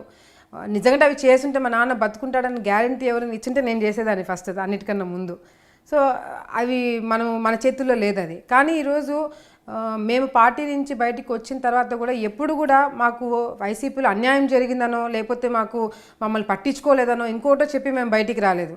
మాకు అభివృద్ధి చేయాలని ఉంది, మాకు ఇక్కడ పరిస్థితి కనిపించట్లేదు, మేము ఇక్కడికి రావాలా, నేను చివరిగా ఏదైనా చేసుకోవాలనే ఒక ఉద్దేశంతో మేము చెప్పి, ఇన్ఫ్యాక్ట్ భూమా నాగిరెడ్డి గారు నేను ఇద్దరం కూడా జగన్మోహన్ రెడ్డి గారు మేము బ్రహ్మాండంగా చూసుకున్నానని చెప్పే వచ్చినాము. ఎక్కడ కూడా ఆయన విమర్శించలేదు మేము వ్యక్తిగతంగా. అంటే పొలిటికల్గా వచ్చినప్పుడు విమర్శించాల్సిన పరిస్థితి ఉంటే విమర్శిస్తారు, కానీ వ్యక్తిగతంగా ఎక్కడ కూడా మేము ఆయన విమర్శించకుండా బయటికి డిగ్నిఫైడ్గా రావడం జరిగింది. పొలిటికల్గా వచ్చినప్పుడు విమర్శించినాము, పొలిటికల్గా లేనప్పుడు మమ్మల్ని విమర్శించాల్సిన పరిస్థితి వచ్చినప్పుడు కూడా మేము విమర్శించమని చెప్పేసినాము. అదేవిధంగా వైసీపీలో సరే ఆ రోజు భూమా నాగిరెడ్డి గారు చనిపోయిన తర్వాత సంతాప తెలియజేయడానికి కూడా ఆ రోజు వైఎస్ఆర్సీపీ నాయకులు ఎవరు రాలేదు. ఆ రోజు నేను కూడా చాలా బాధపడ్డాను. సరే ఎంత కాదనుకున్నా వ్యక్తి చనిపోయినాడు, అటువంటి వ్యక్తికి మర్యాద ఇవ్వాలి కదా అనుకున్న పరిస్థితుల్లో వాళ్ళు లేరు. సరే వాట్ ఎవర్ స్ట్రాటజీ వాళ్ళకి ఏదైతే ఉందో అది ఉండనియండి, పర్వాలేదు. కానీ శోభా నాగిరెడ్డి గారు అయితే పార్టీకి చాలా కష్టపడ్డారు. నేను ఎందుకు అంటున్నానంటే వైఎస్ఆర్సీపీలో పార్టీలో ఉండి ఆయన మాట అనడం కరెక్ట్ కాదని, ఒక కార్యకర్తగా ఒక నాయకురాలుగా ఒక మంచి పేరు తెచ్చుకొని ఆ కుటుంబంకి అండగా ఉండి ఆ కుటుంబానికి సేవలు చేసుకుంటూ అదేవిధంగా వైఎస్ఆర్సీపీలో ఒక కార్యకర్తగా పనిచేసి చనిపోయిన వ్యక్తి గురించి ఆయన అట్లా మాట్లాడడం కరెక్ట్ కాదు. అది చుట్టుపక్కల వాళ్ళు కూడా అది హర్షించదని చెప్పి కూడా నేను అనుకుంటున్నాను. ఓకే, ఒక్కటి ఫైనల్గా ఒకటే చెప్పండి మేడం. ఈరోజు భూమా శోభా నాగిరెడ్డి గారు బతికి ఉంటే ఈరోజు వైఎస్ఆర్సీపీ అధికారంలోకి వచ్చింది కదా, అమ్మగారి పొజిషన్ ఎలా ఉండేదంటారు? అది నేను చెప్పడానికి లేదండి, డెఫినెట్గా మంచి పొజిషనే ఉండేది. ఎందుకంటే జగన్మోహన్ రెడ్డి గారు కానీ, భారతక్క కానీ, షర్మిలక్క కానీ, లేకపోతే విజయమ్మ గారు ప్రతి ఒక్కరు కూడా అమ్మకి చాలా ఇంపార్టెన్స్ ఇచ్చేవాళ్ళు. అదేవిధంగా ఆమె కష్టపడేది. అంటే కేవలం ఒక పనే కాకుండా పార్టీలో ఉన్న ప్రతి ఒక్కటి కూడా ఆమె చేసుకుంటూ వచ్చేది. కాబట్టి డెఫినెట్గా పార్టీ పవర్లోకి వచ్చినప్పుడు ఎవరైతే కష్టపడ్డారో వాళ్ళందరికీ కూడా మంచి పొజిషన్స్ ఇవ్వడం జరుగుతుంది. తప్పకుండా అమ్ముంటే కూడా మంచి పొజిషన్లో ఉండేదని కూడా మేము అనుకుంటున్నాం. అందరూ కూడా ఈరోజు శోభా నాగిరెడ్డి బతికి ఉంటే ఆవిడే హోంమంత్రి అయ్యేవారు, డిప్యూటీ సీఎం హోంమంత్రి ఆవిడే అయ్యేవారు. ఉండిండొచ్చు అనిపించిందా అమ్మ ఉండింటే? కనీసం డెఫినెట్ అమ్మ ఉండింటే బాగుండేదని మంత్రివర్గ కూర్పు చూసినప్పుడు అమ్మ ఉంటే ఖచ్చితంగా ఈ మంత్రివర్గంలో ఉండేవారు. డెఫినెట్గా అనిపించింది. డెఫినెట్గా చాలాసార్లు నేను కార్యకర్తలు ప్రజలు ప్రతి ఒక్కరు నాకు తెలిసి వైఎస్ఆర్సీపీలో వాళ్ళు కూడా అనుకుంటారు, డెఫినెట్గా అనుకున్నారు. అమ్మ లేని లోటు అప్పట్లో నాకు తెలిసి వైఎస్ఆర్సీపీకి కూడా ఉండింది, మాకు ఉండింది. మేము కూడా పార్టీకి కష్టపడినాం. భూమా నాగిరెడ్డి గారు ఆయన కూడా జగన్మోహన్ రెడ్డి గారికి అండగా ఉండడానికి చాలా విధాలుగా ప్రయత్నించినారు, ఉన్నారు కొద్ది వరకు కూడా. సో ఎప్పుడైతే తప్పలేని పరిస్థితి ఉందో అది జగన్మోహన్ రెడ్డి గారికి తెలుసు, వాళ్ళ ఫ్యామిలీ మెంబర్స్కి అందరికీ తెలుసు. తప్పలేని పరిస్థితిలో బయటికి రావాల్సి వచ్చింది కాబట్టి వచ్చినామే, కానీ లేకపోతే వ్యక్తిగతంగా అయితే మాకు ఎటువంటి డిఫరెన్సెస్ లేవు. ఓకే, కనీసం మిద్దె రాంపులే గారు మీ నాన్నకి ఆత్మనే ఆయన వచ్చినా కూడా ఆయన ఎవరో తెలియనట్టుగా మీరు మాట్లాడారు అనేది కూడా లేదు, అది వాస్తవం కాదు. ఓకే, అది వాస్తవం కాదు. మిద్దె రాంపులే గారికి మీ హయాంలో ఎలాంటి ప్రయోజనాలు జరిగాయంటారు? ఏం జరిగాయో నాకు తెలియదు కానండి, నేను వచ్చిన వాళ్ళకన్నిటి కూడా నన్ను అది నాకు క్లోజ్ ఉన్న వాళ్ళు కానీ, నాకు పరిచయం లేని వాళ్ళు కానీ, నాకు లోకల్గా వచ్చే పబ్లిక్ కానీ ఎవడైనా నా దగ్గరకు వచ్చి నాకు పనులు అడిగినా కూడా నేను చేసి పెడతాను. ఒకవేళ ఏదైనా కొన్ని కారణాల వల్ల జరగకపోయిండొచ్చు, కానీ లేకపోతే మాత్రం నేను వచ్చిన ప్రతి ఒక్క పర్సన్ని కూడా కూర్చోబెట్టి పరిస్థితి ఏందో కనుక్కొని వాళ్ళ పనులు చేయడం కూడా జరిగింది. అందరినీ కలుపుకుపోవడంలో విఫలమయ్యారు అఖిలప్రియ గారు. అందరినీ కలుపుకుపోయింటే అటు ఏవి సుబ్బారెడ్డి గారిని కావచ్చు, అప్పట్లో ఇరగల రాంపులారెడ్డి గారిని కూడా పార్టీ మారుకోకుండా ఏమైనా నిలుపుదల చేసుకుంటే బాగుండేది. ఇక మిద్దె రాంపుల ఇలాంటి వారంతా కూడా కలుపుకొని పోయి ఉంటే విజయము ఖచ్చితంగా వరించేది. ఎవరు గ్యారంటీ ఇస్తారు? వారే గ్యారంటీ ఇచ్చేవారేమో. నాకు గ్యారంటీ ఇస్తారులే, నాకు ఎవరు గ్యారంటీ ఇచ్చేవాళ్ళు? వీళ్ళందరినీ కలుపుకొని పోయింటే నేను గెలిచేదాన్ని. వాళ్ళే గ్యారంటీ ఇచ్చేవాళ్ళు. నాకు గ్యారంటీ ఇచ్చే వాళ్ళు లక్షల మంది ఉంటారు. వీరు గ్యారంటీ ఇస్తే నేను ఎట్లా నమ్ముతాను? ఇప్పుడు నేను ఓడిపోయినాను కాబట్టి ఇవన్నీ చెప్పొచ్చు. నేను గెలిచింటే వీళ్ళందరూ దూరం పెట్టి మంచి పని చేసేవాళ్ళు. టీడీపీలో ఉన్న ఇరిగల రాంపులారెడ్డి గారు ఎందుకు పార్టీ మారాల్సి వచ్చింది అంటే, చూడండి, ఇరిగల రాంపులారెడ్డి వాళ్ళు కానీ లేకపోతే గంగులోలు కానీ మేము కానీ ఒకే పార్టీలో ఎప్పుడు కూడా లేము. ఇది ఫస్ట్ టైం నాకు తెలిసి ఈ పరిస్థితి రావడం. అది కూడా చంద్రబాబు నాయుడు గారు అందరిని కలుపుకొని పోవాలని వాళ్ళకి చెప్పినారు, మాకు చెప్పినారు. కాబట్టి చాలా రోజుల వరకు వాళ్ళు కూడా పార్టీలో ఇరిగల రాంపులారెడ్డి గారు భూమా నాయుడు గారు ఒకే పార్టీలో అదే చెప్తున్నా. చంద్రబాబు నాయుడు గారు అందరిని కలుపుకొని పోవాలని చెప్పారు కాబట్టి చాలా రోజుల వరకు కూడా మేము ఒకే పార్టీలో ఉండడం జరిగింది. లేకపోతే ఇటువంటి పరిస్థితి నాకు తెలిసి ఇంతకు ముందు కూడా ఎప్పుడు లేదు. ఒకే పార్టీలో మేము అందరం కూడా ఉండడం. సో గంగులోలు వెళ్ళిపోయిన తర్వాత వీళ్ళు ఉండిపోయినారు కొన్ని రోజులు, తర్వాత వీళ్ళు కూడా వెళ్ళిపోయినారు. ఓకే, ఈ అభివృద్ధి ఇవన్నీ మీరు చేశారు, ఏదైనా చిన్న చిన్న తప్పుల వల్ల మీరు ఓడిపోయారు అనేది పక్కన పెడితే మరో రకంగా మరో శాతం కూడా కొంతవరకు ఇది తోడైందంటారు. మీ భర్త భార్గవ్ గారు కాపు సామాజిక వర్గానికి చెందిన వారు కావడంతో ఇక్కడ ఆళ్ళగడ్డ అంటే రెడ్డి సామాజిక వర్గం ఎక్కువ అధికంగా ఉంటారు, వాళ్ళ డామినేషన్ ఎక్కువ ఉంటుంది. అంటే భార్గవ్ గారు ఎక్కువ కాపులకు ప్రాధాన్యత ఇవ్వడం వల్ల రెడ్లు మీకు పెద్దగా అనుకూలంగా పని చేయలేదు, ఈ కారణంగానే ఓడిపోయారు. మిగతా కాన్స్టిట్యున్సీలో జిల్లాలో ఎక్కడ కూడా కర్నూలు జిల్లాలో ఒకటి సీటు కూడా రాలేదు కదా తెలుగుదేశం పార్టీకి. దానికి కారణం అవన్నీ పక్కన పెడితే ఆళ్ళగడ్డ అంటేనే భూమా నాగిరెడ్డి గారి అడ్డా ఇది. ఇక్కడ అఖిలప్రియ గారు ఓడిపోతారు, భూమా కుటుంబం నుంచి ఓటమి వస్తుంది అనేది ఎవరు అనుకోలేదు. ఎందుకు అనుకోలేదు? అరాచకాలు చేశాను అని అంటున్నారు. నేను అదే కదా, అలాంటిది ఓడిపోయారు కాబట్టి ఇవన్నీ వస్తున్నాయి అనేది అంటున్నా కదా. భూమా కుటుంబం నుంచి ఓటీ వస్తుంది, ఎవరు అనుకోరు ఓటమిని. చూడండి, ఇవన్నీ వచ్చాయి కాబట్టి ఇవన్నీ వినిపిస్తున్నాయి. నా పర్సనల్ నా మ్యారేజ్ కానీ, నేను ఎవరిని చూస్ చేసుకుంటాను కానీ, నేను క్యాస్ట్ని బట్టి చూస్ చేసుకోవాలా లేకపోతే ఇక్కడ రెడ్ నేను జనరల్గా చెప్తున్నా. సో నేను సరే మా హస్బెండ్ కాపు కావడంతో ఇక్కడ వీళ్ళందరూ రియాక్ట్ అయినారు, లేకపోతే వీళ్ళందరూ రెడ్లు నాకు చేయలేదనే దానికి ఆ కారణమని నేను అనుకోవట్లేదు. ఎందుకంటే నేను ఇందాక చెప్పినట్టుగా కూడా జగన్మోహన్ రెడ్డి గారికి ఒక అవకాశం ఇవ్వాలి, ఆయనను ముఖ్యమంత్రిగా చూసుకోవాలనో లేకపోతే ఒక అవకాశం ఇవ్వాలని చెప్పి చాలామందికి ఉండిండొచ్చు, ఉంది కాబట్టి ఈ రిజల్ట్స్ వచ్చాయని చెప్పి నేను అనుకుంటున్నాను. ఒకటి, మా హస్బెండ్ కాపులందరూ పక్కకు తీసుకురావడము. ఫస్ట్ ఆఫ్ ఆల్ మా హస్బెండ్ మాకు పెళ్ళై 8 months అవుతుంది. ఈ 8 monthsలో ఎంత రాజకీయం అనుభవం ఎవరికీ లేదు. ఆయన పొలిటికల్ బ్యాక్గ్రౌండ్ కాదు, లేకపోతే రాజకీయాల్లో ఇంట్రెస్ట్ ఉండి వచ్చిన పర్సన్ కాదు. ఆయన విదేశాల్లో ఉద్యోగం చేస్తూ ఆయనకంటూ బిజినెస్లు చూసుకుంటూ ఆ బ్యాక్గ్రౌండ్ నుంచి వచ్చారే కానీ కాపు వర్గము రెడ్లు లేకపోతే ఇవన్నీ మైండ్లో పెట్టుకొని ఇక్కడికి వచ్చి కూర్చోలేదు. ఎప్పుడైతే ఇక్కడికి వచ్చి కూర్చున్నాడో ఇవన్నీ ఉన్నాయని తెలుసుకోవడం జరిగింది.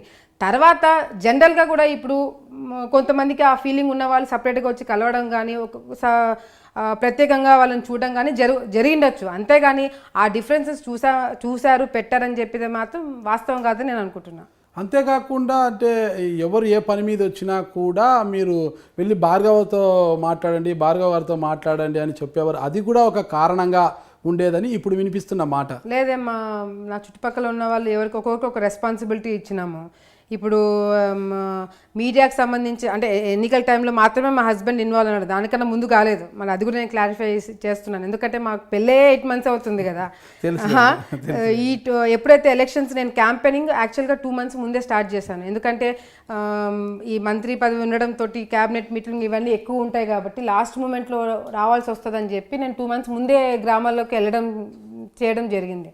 సో ఎప్పుడైతే నేను గ్రామాలకి వెళ్ళడం స్టార్ట్ చేశానో నాకు మీడియా మేనేజ్మెంట్ కానీ లేకపోతే అక్కడ లోకల్గా పబ్లిక్ని కానీ లేకపోతే సోషల్ మీడియా మేనేజ్ చేసే వాళ్ళని కానీ యూత్ని కానీ లేకపోతే అక్కడున్న ఇన్ఫర్మేషన్ కానీ ఇవన్నీ తీసుకోవడానికి ఒక్కొక్కరికి ఒక వింగ్ నేను అప్పగించడం జరిగింది. మా హస్బెండ్ కూడా కొన్ని రెస్పాన్సిబిలిటీ తను వచ్చిన వెంటనే నా సెక్యూరిటీని కానీ లేకపోతే సోషల్ మీడియా కానీ లేకపోతే మీడియా మేనేజ్మెంట్ కానీ మా హస్బెండ్ తీసుకోవడం జరిగింది. అది కాకుండా ఇంకా కొంతమందికి ఎవరికైనా లోకల్గా ఏదైనా ప్రాబ్లమ్స్ వచ్చినా చిన్న చిన్న ఫోన్లు చేయాలన్నా ఆ చిన్న చిన్నవి ఏదైనా ఉన్నా కూడా మా హస్బెండ్ దగ్గరకు వచ్చి, ఎందుకంటే నేను బయట తిరుగుతున్నాను కాబట్టి ఇంట్లో మా హస్బెండ్ ఉండేవాడు. హస్బెండ్ పొజిషన్లో మా తమ్ముడు ఉన్నా లేకపోతే నా ఫ్యామిలీ మెంబర్స్ ఎవరున్నా కూడా నేను అంటే పెత్తనం అంతా మీరు మీ భర్తకు అప్పచెప్పారు కాబట్టి అది కూడా ఒక కారణమైంది. కనీసం సొంత అంటే తల్లి స్థానంలో ఉన్న మీరు సొంత తమ్ముడు ఒక పని అడిగినా ఖర్చులకు డబ్బులు అడిగినా మీ భార్గవని అడుగు అనేంత పరిస్థితి తెచ్చిపెట్టారు ఇంట్లో, అది కూడా కారణమైందనేది ఇప్పుడు వస్తున్న మా ఫ్యామిలీ మెంబర్స్ లో మీరు ఆ క్వశ్చన్స్ దూరి మాకు పెట్టాలని. అయ్యో నేను ఎక్కడ పెట్టడం లేదు మేడం, అంటే మీరే కాదు, నేను అఖిలప్రియ గారి ఓటమికి విశ్లేషించినప్పుడు వచ్చిన సందర్భాలు ఇప్పుడు కాదు. ఈ క్వశ్చన్ ఎక్కడి నుంచి వచ్చింది? ఇలా నాకు చెప్తున్నవే ఆలగడ్డలో వినిపిస్తున్న మాటలే నేను మీ ముందు తెచ్చి పెడుతున్నా. అట్లయితే ఆ క్వశ్చన్ అడగాల్సిన నన్ను కాదు, మా తమ్ముడు. నాకు అఖిలప్రియ గారు సోదర సమానరాలు, నాకు ఎటువంటి ఇది లేదు.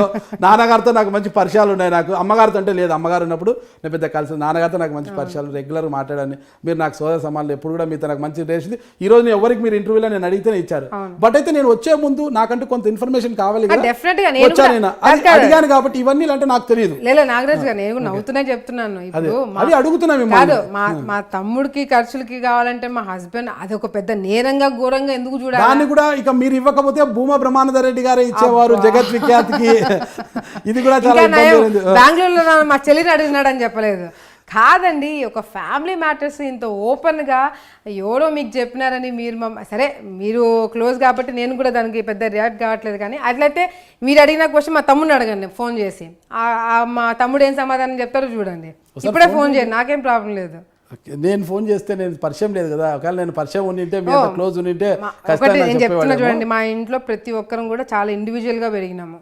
ఎవరి మీద కూడా డిపెండ్గా. మా husband very understanding and very individual person. ప్రతి ఒక్కరిని కూడా చాలా అండర్స్టాండ్ చేసుకొని ముందుకు వెళ్ళడం జరుగుతుంది. ఎందుకంటే తను వచ్చిన బ్యాక్గ్రౌండ్ వేరు, నేను వచ్చిన బ్యాక్గ్రౌండ్ వేరు. తను ఒక న్యూట్రల్ ఫ్యామిలీ నుంచి, యూనిక్ ఫ్యామిలీ నుంచి వచ్చాడు. నేను జాయింట్ ఫ్యామిలీ నుంచి వచ్చాను కాబట్టి జాయింట్ ఫ్యామిలీలో ప్రతి ఒక్కరం కూడా ఒక ఇండివిజువల్ లాగా పెరిగినాము. ప్రతి ఒక్కరికి మాకు ఫ్రీడమ్ మాకు సపరేట్గా ఉంటుంది. సో ఎవరితో ఎట్లా డీల్ చేయాలా, ఎవరితో ఎంత జాగ్రత్తగా ఇది చేయాలా.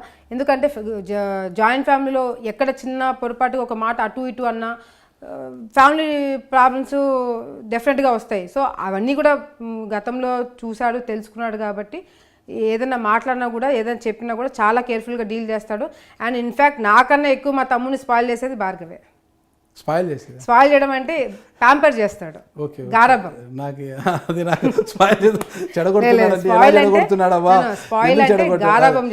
స్పాయిల్ అనేది రెండు రకాలుగా అనుకోవచ్చు. మంచిలో స్పాయిల్ ఉంటుంది, చెడులో కూడా. నేను కొంచెము తమ్ముడిని కొంచెం స్ట్రిక్ట్ గా పెట్టాలా చదువు ఇది, ఎందుకంటే అఫ్ కోర్స్ మీరు ఇందాక చెప్పినట్టుగా కూడా మదర్ ప్లేస్లో ఉన్నాను అనే భావన నాకు ఉంది కాబట్టి కొంచెం నేను కంట్రోల్ చేయాలని చూస్తాను. తన ఖర్చులు కానీ, తన ఇదులు కానీ, చదువు కానీ, వెళ్ళడం కానీ, బయటికి వెళ్ళడం కానీ, నైట్ టైమ్స్ అవన్నీ కొంచెం కంట్రోల్ చేయాలని చేస్తాను.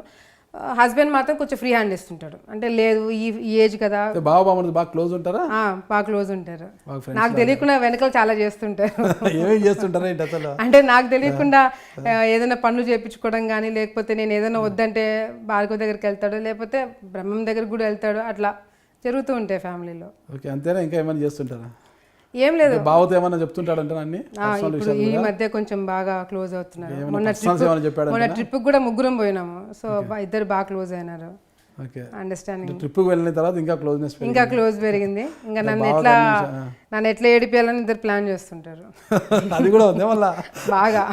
అక్క కళ్ళల్లో ఆనందం చూడాలి కానీ అక్కని ఏడిపియాలని చూస్తారా? తమ్ముడు ఎక్కడైనా? తమ్ముళ్ళు ఎప్పుడు ఇరిటేటింగ్ ఉంటారు కొన్నిసార్లు. తమ్ముడు అలాగే ఉంటాడా? అబ్బా చాలా అండి, నన్ను బాగా సతాయిస్తాడు. అవునా? అంటే ప్రాంక్స్ ఎక్కువ చేస్తుంటాడు. ఓకే. మీ వారి ఇంటి పేరు మేడం? మీ భార్గవ్, అంటే మీ భర్త భార్గవ్ గారి ఇంటి పేరు ఏంటి? మద్దూర్ భార్గవరామ్ నాయుడు. మద్దూర్ భార్గవరామ్ నాయుడు. Okay madam. మీరు భూమా అఖిల ప్రియ గారు. ఒకటే డౌట్ ఉంది, ఇక మీదటి నుంచి ఏంటి, భూమా అనేది ఒక బ్రాండ్ కదా, భూమా అఖిల ప్రియగానే మీరు రాజకీయాల్లో ముందుకు పోతారా, లేదంటే మద్దూరు అఖిల ప్రియగా ముందుకు పోతారా అన్నది అందరికీ అనుమానంగా ఉంది. దీనికి ఒకసారి నివృత్తి చేయాలి మీరు. ఓన్లీ అఖిల ప్రియ అంటే పెళ్లి చేసుకున్న తర్వాత మద్దూరు అఖిల ప్రియ అని అంటే మాత్రం నేను రాజకీయాల్లో ఉండేదని కాదు. నేను రాజకీయాల్లో ఉన్నన్ని రోజులు కూడా నా పేరు భూమా అఖిల ప్రియగానే ఉంటుంది. రాజకీయాల్లో ఉన్నంత వరకు భూమా అఖిల ప్రియ. రాజకీయాల నుంచి దూరం వచ్చినప్పుడు దూరం వచ్చే ఛాన్సే లేదు, ఎప్పటికీ లేదు. ఎప్పుడు ప్రజల్లోనే ఉంటాం, ఊపిరినంత వరకు అదే. అయితే భూమా అనేది మీ పేరు నుంచి పక్కకు పోయే అవకాశం లేదు. ఎందుకు చెప్తున్నానంటే భూమా నాగిరెడ్డి గారు చనిపోతున్నప్పుడు నాకు ఇచ్చిన బాధ్యత ఆళ్ళగడ్డ, నా కుటుంబం. సో ఆళ్ళగడ్డ బాధ్యత నేను తీసుకున్నాను కాబట్టి, భూమా నాగిరెడ్డి గారు, శోభా నాగిరెడ్డి గారు కోసమే నేను రాజకీయాలకు వచ్చాను కాబట్టి, వాళ్ళ కోసమే నేను బాధ్యతలు తీసుకున్నాను కాబట్టి ఎప్పుడు కూడా నేను వాళ్ళ కూతురుగానే భూమా అఖిల ప్రియగానే ఉండిపోతాను. ఆళ్ళగడ్డను వీడరు, భూమాను వీడరు, రెండు మీతోనే ముడిపడి ఉంటాయి. ఓకే మేడం, బాగా చెప్పారు. ఓకే, ఇకపోతే అంటే మీ నాన్న యొక్క సన్నిహితులు కావచ్చు, పార్టీలో గతంలో ఉన్న వారు కావచ్చు, ఎవరైనా మీ సన్నిహితులు, వారిని కలుపుకుపోవడం పక్కన పెడితే మీ కుటుంబ సభ్యులు కూడా సరిగా కలుపుకోలేదు. మీ కజిన్స్ కొంతమంది తిరుపతిలో అక్కడ ఉన్నారు కదా, వాళ్ళని కూడా కలుపుకోలేదు. వాళ్ళని దగ్గర రానిస్తే మీకు భవిష్యత్తులో ఎక్కడ పోటీ అవుతారన్న ఉద్దేశంతో వారిని అలాగే దూరంగా ఉంచేశారు తప్పితే వాళ్ళని కూడా దగ్గరికి రానిలేదు. అందరినీ కలుపుకొని పోయి ఉంటే భూమా ఫ్యామిలీకి ఓటం అనేది దరిదాపులకు కూడా వచ్చేది కాదు. నన్ను చాలా పెద్ద విలన్ని చేసేస్తున్నారు మీరు. నేనేదో చాలా సింపుల్గా నేను నా పనులు చేసుకుంటూ నేను ఎవడి మీదకి పోకుండా నేను ఇప్పుడైతే అదే ఉంది, అఖిలప్రియ గారు విలన్ అనే ఉంది మార్కెట్లో. ఎందుకు అట్లా మరి ఆ బ్రాండ్ ఎట్లా తుడిపేసుకుంటారు మీరు అనేది? తుడుపుకోవడం ఎందుకు ఉండని. నేనేమన్నా ఇప్పుడు any publicity is good publicity అంటారు కదా, అనుకోనియండి. నేను ఎందుకు అలా ఉంటే కష్టం కదా మరి. మా నాన్న ఎప్పుడు చెప్పేవాడు any publicity is good publicity అని. అంతేనంటారా? ఇప్పుడు మీరు చెప్పినట్టుగా కూడా నాకు ఫ్యామిలీలో అన్ని ప్రాబ్లమ్స్ ఉండి అంత చేస్తే ఈ ఫ్యామిలీని నేను ఇంత దూరం తీసుకొచ్చేదాన్ని అవకాశం ఉండేది కాదు. నా ఎలక్షన్స్లో అందరూ వచ్చి తిరిగిన వాళ్ళే, ఇక్కడ తిరిగినారు, నంద్యాలలో తిరిగినారు, అన్ని చోట్ల తిరిగినారు. మాకు ఫ్యామిలీ ప్రాబ్లమ్స్ పెట్టాలని, లేకపోతే మీకు ఎవడు ఇన్ఫర్మేషన్ ఇచ్చాడో కూడా వాడిని కూడా దాన్ని 4 పీకాల. మా వాళ్ళే అంటారు ఎవడో కూడా కాదు. పాపం నాకేదో సోర్స్ ఉంటుందండి, ఆ సోర్స్ మీరు భయపెడితే నాకు ఇంకోసారి ఆ సోర్స్ కూడా ఎవడో అన్నాడు, నాతో పాటు తిరిగే కూడా అయిండొచ్చు. ఓకేనండి. ఆళ్ళగడ్డ అంటేనే అందరికీ గుర్తొచ్చేది భూమా నాగిరెడ్డి గారే. మంచికి కావచ్చు చెడుకు కావచ్చు భూమా నాగిరెడ్డి గారే గుర్తొస్తారు. చెడు అంటే ఎంతకైనా వెళ్తారు, మంచి అయినా ఎంతగా వెళ్తారు అనేది ఒకటి ఉంటుంది. కానీ భూమా నాగిరెడ్డి గారు తర్వాత అఖిలప్రియ గారు తన భర్త భార్గవని భూమా నాగిరెడ్డి స్థానంలో నిలబెట్టి మరో భూమా నాగిరెడ్డిలా తయారు చేయాలనుకుంటున్నారు. భూమా నాగిరెడ్డి గారి స్థానం ఎవరు తీసుకోలేరు. మా అమ్మ స్థానం ఎవరు తీసుకోలేరు, మా నాన్న స్థానం ఎవరు తీసుకోలేరు. ఆ స్థానం అట్లా పెట్టడానికి అమ్మ స్థానాన్ని మీరు తీసుకున్నారని ఆరోపిస్తున్నారు, ఆల్రెడీ ఆరోపణలు వస్తున్నాయి. నాన్న స్థానాన్ని భార్గవ్ గారికి ఇస్తున్నారు. అహోబిలం సంఘటనే దీనికి తార్కాణం అంటున్నారు. అంటే మా నాన్న రౌడీ గుండాలాగా కేసులలో ఉంటాడని చెప్పా మీ ఉద్దేశము? అన్నిట్లో మంచికి మంచి పంచుకు పంచి అన్నాను కదా, నేను రెండిట్లో ఉంటారనేది కదా నేను చెప్పేది. నేను అదే చెప్తున్నాను. ఇప్పుడు నాన్నగారు గుండా కాదు రౌడీ కాదని నేను చెప్పకపోయినా కేసులు మర్డర్ కేసులు అవి ఇవి అందరికి తెలిసినదే. నేను మంచి అని చెప్పలేను, చెడు అని చెప్పలేను. మంచికి మంచు చెడుకు చెడు అని నేను చెప్తున్నా. కేసులు ఉన్న వాళ్ళందరూ చెడ్డవాళ్ళు కాదు, కేసులు లేని వాళ్ళందరూ మంచి వాళ్ళు కాదు. ఇప్పుడు భూమా నాగిరెడ్డి గారు, శోభా నాగిరెడ్డి గారు, మీరు అడిగిన క్వశ్చన్కి భూమా నాగిరెడ్డి గారిని, శోభా నాగిరెడ్డి గారి స్థానము నేను కానీ నా హస్బెండ్ కానీ ఇద్దరం కూడా ఆ స్థానంలో ఉండాలని ప్రయత్నించట్లేదు. వాళ్ళిద్దరి స్థానం అట్లా ఉండడానికి మేమందరం కష్టపడుతున్నాము. మా హస్బెండ్ కానీ, నేను కానీ, నా సిస్టర్ కానీ, మా బ్రదర్ కానీ, మా అక్కలు కానీ, బావలు, అన్నలు, వదినలు, ప్రతి ఒక్కరు కూడా ప్రతి ఒక్క ఎలక్షన్కి వచ్చి వాళ్ళు చేయాల్సిన పనులు కానీ లేకపోతే వాళ్ళ బాధ్యతలు తీసుకోవడం కానీ చేయడం జరిగింది. అది ఇంతవరకు ఎక్కడ కూడా దేవుడి దయ వల్ల ఎక్కడ కూడా ఫ్యామిలీ డిస్టర్బెన్స్ రాదని కూడా నేను మనస్ఫూర్తిగా కోరుకుంటున్నా. అటువంటిది ఏదైనా వాళ్ళకి ఏదైనా కావాలని ఏదైనా డిస్టర్బెన్స్ వచ్చినా కూడా ఫస్ట్ పర్సన్ 4 మెట్లు దిగానే అడ్జస్ట్ అయ్యేది నేను ఉంటాను ఫస్ట్. ఎందుకంటే బాధ్యతలు మా నాన్న కానీ మా అమ్మ కానీ అన్న పిల్లల కోసం ఎంత చేసినారనేది నేను కళ్ళారా చూసిన. మమ్మల్ని ఎట్లా పెంచినారో వాళ్ళని కూడా అట్లే పెంచినారు. ఒకవేళ నిజంగా అంటే ఆ స్థానంలో ఎవరు రాకూడదు, మేమే ఉండాలనే ఆలోచన నాకుంటే నేను భూమా బ్రహ్మానందరెడ్డి గారి పేరుని పెట్టేదాన్ని కాదు, మా సిస్టర్ పేరే పెట్టుకునేదాన్ని. లేకపోతే టికెటే వద్దు నాకు ఎంతో కొంత ఇవ్వండి నేను పోతానని చెప్పి అనేదాన్ని. కానీ మా బ్రదర్ని పెట్టేదాన్ని కాదు. అందరితో కొట్లాడి మా బ్రదర్ని నేను ఒప్పించి, మా బ్రదర్ కూడా ఇంట్రెస్ట్ లేకపోతే ఆయన కూడా ఒప్పించి లేదు నువ్వు ఉండాలి అని చెప్పి పెట్టేదాన్ని కాదు. ఈరోజు నేను ఫ్యామిలీ విషయంలో నేను చాలా క్లారిటీతో ముందుకెళ్తున్నాను. బయట వాళ్ళు కానీ నా పక్కన ఉన్న వాళ్ళు కానీ నాకు వెన్నుపోటు పొడిచే వాళ్ళు కూడా చాలామంది ఫ్యామిలీలో డిస్టర్బెన్స్ పెట్టాలని చూస్తున్నారు. ఈరోజు నా బలం నా ఫ్యామిలీ. నాకు నా తల్లిదండ్రులు లేని తర్వాత నాకు వాళ్ళిద్దరు లేని లోటు ప్రజలు ఎట్లాగో తీరుస్తున్నారు, కార్యకర్తలు ఎట్లాగో తీరుస్తున్నారు. కానీ నాకు ఇంట్లో నాకు తల్లి లేని లోటు, నాకు తండ్రి లేని లోటు తీర్చేది మా అక్కలు, మా అన్నలు, మా బావలే. ఏదేమైనా కూడా భూమా నాగిరెడ్డి కుటుంబానికి ఓటమి వచ్చినా ఓడిపోయినా కూడా మేమున్నంత వరకు భూమా బ్రాండ్ చెరిగిపోదంటూ భార్గవ్ గారు ఇటీవల సంచలన వ్యాఖ్యలు చేశారు. ఆ బ్రాండ్ ఎప్పటికీ ఉంటుందని. అంటే అలా ఏమన్నా మరో భూమా నాగిరెడ్డిలా మారుతారా ఆళ్ళగడ్డలో అనేది ఇక్కడ అందరూ అంటున్నారు. లేదు, చాలా తప్పుగా ప్రొజెక్ట్ అవుతుంది ఇది. మా హస్బెండ్ ఇక్కడికి రావడానికి మెయిన్ రీజన్ నా కోసం. ఎందుకంటే హస్బెండ్ అండ్ వైఫ్ ఇద్దరు పాలిటిక్స్లో ఉంటే అది వేరు. వైఫ్ ఒకటి పాలిటిక్స్లో ఉండి అంటే నాకు మా ఫాదర్ ఉండి మా మదర్ ఉండి నేను రాజకీయాల్లో ఉంటే మా హస్బెండ్ ఇక్కడికి వచ్చి చేయాల్సిన అవసరం ఉండేది కాదు, ఇంతమందితో మాటలు పడాల్సిన అవసరం ఉండేది కాదు, కేసులు పెట్టించుకోవాల్సిన అవసరం కూడా ఉండేది కాదు. కేవలము నేను ఇబ్బంది పడకూడదు, నా కోసము నేను ఒంటరిగా నేను ఇబ్బంది పడకూడదు అని చెప్పి ఒకే ఒక రీజన్ తోటి నాకు సపోర్టింగ్ ఉండాలని తనకున్న నాలెడ్జ్ కానీ తనకున్న స్ట్రెంగ్త్ కానీ తనకున్న ఆలోచనలు కానీ నాకు ప్లస్ అవ్వాలని చెప్పి కోరుకునే మొదటి వ్యక్తి మా హస్బెండ్. ఆ ఒకే ఒక రీజన్ కోసం నా కోసం వచ్చి ఇక్కడ కష్టపడి చేస్తున్నాడే కానీ ఇంకొక రీజన్ లేనని కూడా లేదు. ఆయనకు బిజినెస్లు ఉన్నాయి, ఆయన పని అనుకుంది, ఆయన చదువు ఉంది, ఆయన బ్యాక్గ్రౌండ్ అనుకుంది. వాళ్ళు వెల్ సెటిల్డ్ హైదరాబాద్లో వాళ్ళకి కావాల్సిన వాళ్ళకు ఉన్నాయి. ఇక్కడికి వచ్చి కేసులు పెట్టించుకోవాల్సిన అవసరం మా ఆయనకి లేదు. ఇక్కడికి రావడానికి మెయిన్ కారణం ఏంటంటే మా హస్బెండ్కి మా ఫాదర్ మీద చాలా అఫెక్షన్ ఉంది. అండ్ ఇన్ఫ్యాక్ట్ చనిపోక ముందు మా ఫాదర్తో బాగా ఇంటరాక్ట్ అవ్వడంతో మామ అత్త ఇద్దరు లేరు, నాకు ఆ లోటు ఉంది. ఆయన చివరిగా చెప్పిన మాట ఫ్యామిలీ అంటే ఎంత ఇంపార్టెంటో ఆయనకి నేను చూడడం జరిగింది. ఆయన చనిపోయినాడు అనే ఒక ఉద్దేశంతో రావడం జరిగింది. భూమా నాగిరెడ్డి గారు చనిపోకముందే మీ భర్త గారితో బాగా పరిచయం ఉండేదా? పరిచయం అంటే ఇద్దరు బిజినెస్లు చేశారు, ఇద్దరు కలిసి. ఓకే, కలిసి బిజినెస్ కలిసి బిజినెస్ లో ఇన్వెస్ట్ చేశారు. సో అట్లా ఆ సందర్భంలో ఏమన్నా మిమ్మల్ని చూసి ఆయన అట్రాక్ట్ అయ్యారా? లేదు, మేమిద్దరం ఫ్రెండ్స్. యాక్చువల్ గా మీరిద్దరు ఫ్రెండ్స్? మేమిద్దరం ఫ్రెండ్స్. మీరిద్దరు ఎక్కడ ఫ్రెండ్స్? మేము యాక్చువల్ కామన్ ఫ్రెండ్స్. మా కామన్ ఫ్రెండ్ ఒక అమ్మాయి ఉంది. ఆ అమ్మాయి ద్వారా మేము ఒక చాలా ఇయర్స్ నుంచి తెలుసు అంతే. తర్వాత డాడీతో బిజినెస్లో ఎంటర్ అయిన తర్వాత నుంచి పరిచయం పెరిగింది. ఏజ్ ఫ్యాక్టర్ చాలా ఉంటుంది కదా, అంత ఏజ్ ఫ్యాక్టర్ ఉన్నప్పుడు డాడీతో బిజినెస్ డాడీతో బిజినెస్ చేయడం అంటే ఒక మా హస్బెండ్ వాళ్ళ ఫాదర్కి నాన్నకి పరిచయాలు ఉన్నాయి అప్పట్లో.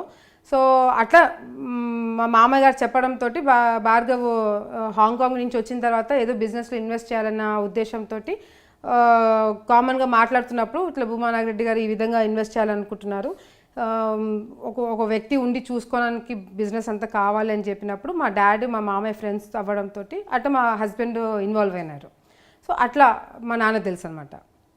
అంటే ముందు నుంచి మీ హస్బెండ్ గారికి మీకు పరిచయం ఉంది? ఉంది. నేను ఐ థింక్ 10th ఆ టైం నుంచే ఉంది, కామన్ ఫ్రెండ్స్.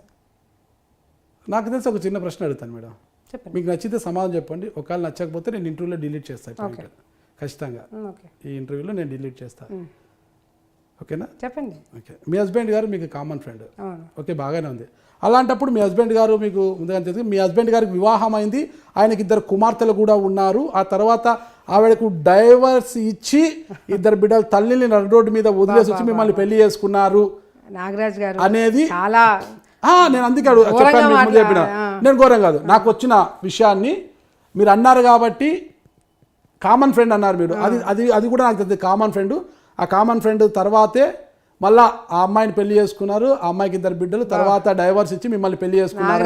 ప్రధానమైన ఆరోపణ. అందుకే అడిగా నేను, మీకు ఇష్టమైతే చెప్పండి, లేదంటే నేను డిలీట్ చేస్తాను కూడా చెప్పాను. ఆన్సర్ చేస్తాను. ఇట్లాంటి డౌట్లు ఎంతమందికి ఉందో నాకు తెలియదు కానీ మీరు డిలీట్ చేసుకుంటారు మీరు చెప్తే డిలీట్ చేస్తాను. ఫస్ట్ మీ క్వశ్చన్కి ఆన్సర్ చేస్తాను. ఫస్ట్ ఆఫ్ ఆల్ మా హస్బెండ్కి మ్యారేజ్ అయిన మాట వాస్తవం. నాకు గతంలో మ్యారేజ్ అయింది, తనకి మ్యారేజ్. అది ఓకే, మీ విషయం ఎందుకు అందరికి తెలుసు, ఇక్కడ అప్రస్తుతం, అది మీకు తెలుసు, అది వదిలేయండి. అప్రస్తుతం. మా హస్బెండ్ కి మ్యారేజ్ అయిన 1 year కి డివోర్స్ అయింది. ఓకే, 2 పిల్లలు పిల్లలు అనే మాట మా హస్బెండ్ వింటే నవ్వుతాడు. పిల్లలు లేరు. మ్యారేజ్ అయిన 1 year కి డివోర్స్ అయింది. అయిన తర్వాత మా ఫాదర్తో బిజినెస్లో దిగినారు. దిగిన తర్వాత మా నాన్న చనిపోక ఐ థింక్ 1 to 2 months ముందు ఈ విధంగా ఆలోచన వచ్చింది కాబట్టి మా హస్బెండ్తో షేర్ చేసుకోవడం జరిగింది. మా నాన్న చనిపోయిన తర్వాత ఈ ప్రాబ్లమ్స్ అన్ని ఉండడంతో మేము కూడా తను ఇంకా హాంకాంగ్కి వెళ్ళిపోయినాడు, మేము కూడా నా పనుల్లో నేను బిజీ అయిపోయాను. ఎప్పుడైతే ఇంకా మ్యారేజ్ చేసుకోవాల్సిన ఆలోచన వచ్చిందో అప్పుడు మేమిద్దరు మ్యారేజ్ చేసుకోవడం జరిగింది. ఆ అమ్మాయి కూడా ఓ మాజీ పోలీస్ అధికారి కుమార్తె.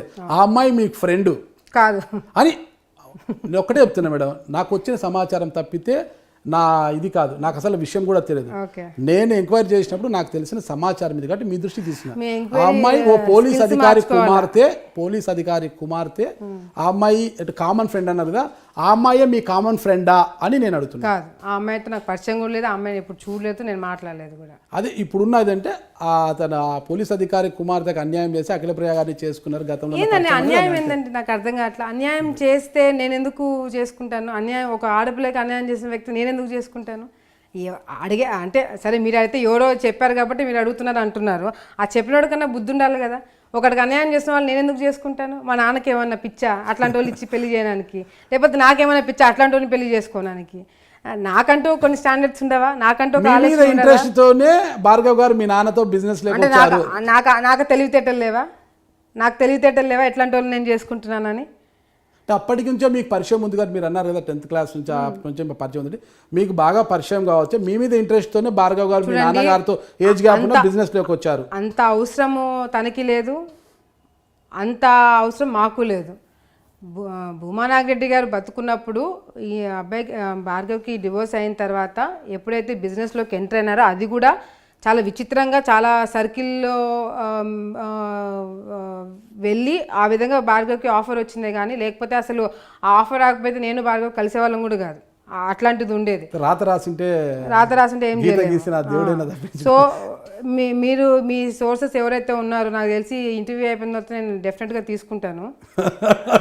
సోర్స్ని ఎప్పుడు జర్నలిస్ట్ బయట పెట్టాడు మేడం. పోలీస్ కావచ్చు, జర్నలిస్ట్ కావచ్చు, బయట పెడితే అతను పోలీస్ కాదు, అతను జర్నలిస్ట్ కాదు మేడం. మీ సోర్స్ ఎవరో నాకు అర్థమైంది. ఆ సోర్స్ వాళ్ళు ఏ విధంగా మాట్లాడుతున్నారు, ఏ విధంగా మీకు ఇన్ఫర్మేషన్ ఇస్తున్నారు, అట్లా ఎంతమందికి ఇచ్చింటారు అనేది కూడా నేను బయటకు తీసుకుంటాను. వాస్తవం చెప్తాను, నాకు వచ్చిన సమాచారాలే మీరు ముందు పెట్టాను తప్పితే నా వ్యక్తిగత లేదు మేడం. డెఫినెట్గా I can understand. Okay madam, ఇకపోతే మీ కుటుంబంలో కూడా చిన్న చిన్న కలతలు ఉన్నాయి ఇప్పటికీ. భూమా బ్రహ్మానంద రెడ్డి గారికి మీకు సరిగ్గా టర్మ్స్ లేవు. తండ్రి తర్వాత తండ్రి స్థానంలో ఉండాల్సిన మీ మేనమావ గారు ఎస్వి మోహన్ రెడ్డి గారు కూడా మిమ్మల్ని వదిలేసి ఆయన దారి ఆయన చూసుకొని ఫ్యాన్స్ వచ్చేసేసారు అంటున్నారు. ఏంటి ఇదంతా కూడా? నేనే అడుగుతున్నా మిమ్మల్ని, ఏంటి ఇదంతా నాగరాజు గారు?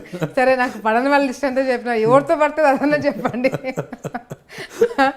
ఇప్పుడు అఖిల ప్రియ గారికి భార్గవ్ గారితో తప్పితే ఎవరితో పడ్డం లేదు. భార్గవ్ గారు ఆయన ప్రపంచం అంతే, వేరే ప్రపంచం ఆవిడకి లేదు అంటున్నారు. సరే, సంతోషం. అట్లీస్ట్ మా హస్బెండ్ పెట్టినారు, లేకపోతే మా హస్బెండ్ కూడా పడట్లేదు.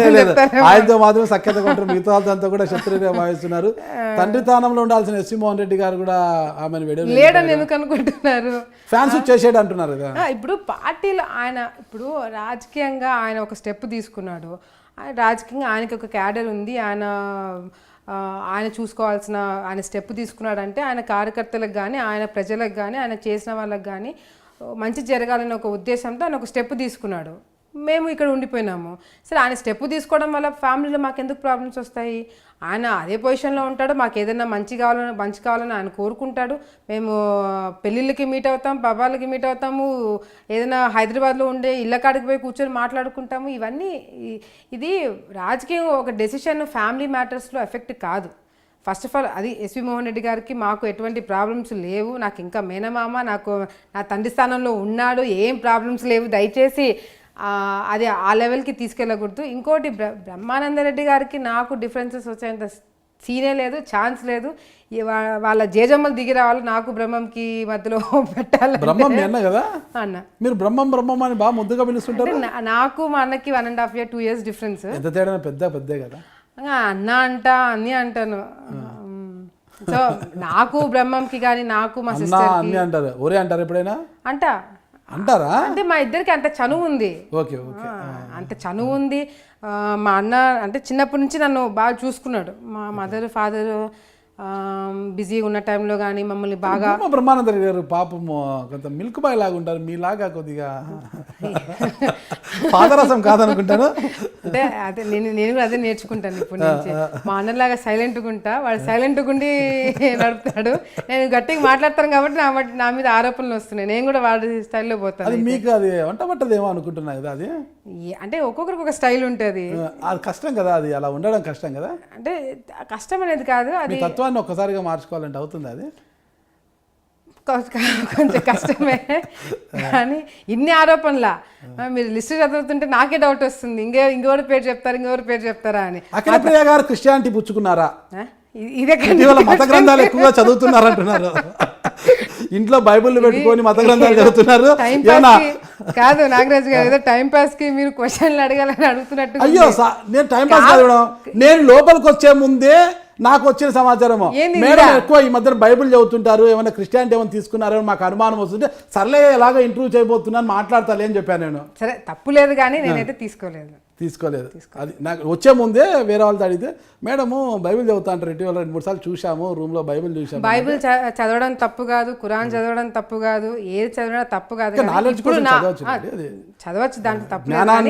నేను మతం మారుతున్నాను, ఇవన్నీ రూమర్స్ ఎక్కడి నుంచి వస్తున్నాయా నాకైతే తెలియదు, కానీ ఇదైతే వాస్తవం కాదు. మతం అయితే మారడం లేదు, పార్టీ మారుతున్నారా లేదా? ఓ, అక్కడి నుంచి ఇట్లా వచ్చినారా? ఈ క్వశ్చన్కి అదనమాట. ఎందుకు వచ్చిందా మీకు డౌట్? ఇటీవల సోషల్ మీడియా చూసి ఎక్కడ చూడు ఇదే విజయమ్మ గారికి అఖిలప్రియ గారు ఫోన్లు చేశారు, టచ్లో ఉన్నారు. అంటే ఎన్నికలకు ముందు కూడా అఖిలప్రియ గారు విజయమ్మ గారితో టచ్లో ఉన్నారు. విజయమ్మ గారు మాట్లాడుతూ జగన్మోహన్ రెడ్డి గారు చూస్తామన్నారు, వస్తే అఖిలప్రియ గారు రామన్నారు, ఎస్వి మోహన్ రెడ్డి గారిని వద్దన్నారు. ఇప్పుడు ఎస్వి మోహన్ రెడ్డి గారు వెళ్ళిపోయారు, అఖిలప్రియ గారు ఇక్కడే ఉన్నారు. గందరగోళం. సోషల్ మీడియాలో ఏమో అఖిలప్రియ గారి చూపు వైసీపీ వైపు అని, మరోవైపు చూస్తే లేదు స్టాండ్ మార్చుకున్న అఖిలప్రియ గారు బీజేపీ వైపు పరుగులు పెడుతున్నారు అనేది. అంతకుముందు ఎన్నికల ముందు కూడా వైసీపీ లేకపోతే జనసేన నుంచి పోటీ చేసే అవకాశం ఉందనేసి మీకు ఆ వాయిస్ వచ్చిందే. చాలా మీడియా కూడా మీ వెంట పడ్డాయి, మేడం ఏంటి మీ స్టెప్ జనసేన నుంచి పోటీ చేస్తారంట మీరు అనేసి చాలా మీడియాలు మీ వెనకలు పడ్డాయి. మీరు ఆ విషయంలో నో కామెంట్ అంటూ దాటవేస్తూ పోయారు. అదే కొంతవరకు చెప్పారు, కొంతమంది అంతే విసిగెత్తిచ్చినప్పుడు ఏదో ఒకటి చెప్పేసి వెళ్ళిపోయారు అంతే. విసిగెత్తిచ్చినప్పుడు ఒక మీడియా ఛానల్ అనంతపూర్ నుంచి ఇక్కడికి వచ్చి మీ వెంట పడ్డారు, అది కూడా తెలుసు. ఆ విషయం గురించి అన్నీ తెలుసు.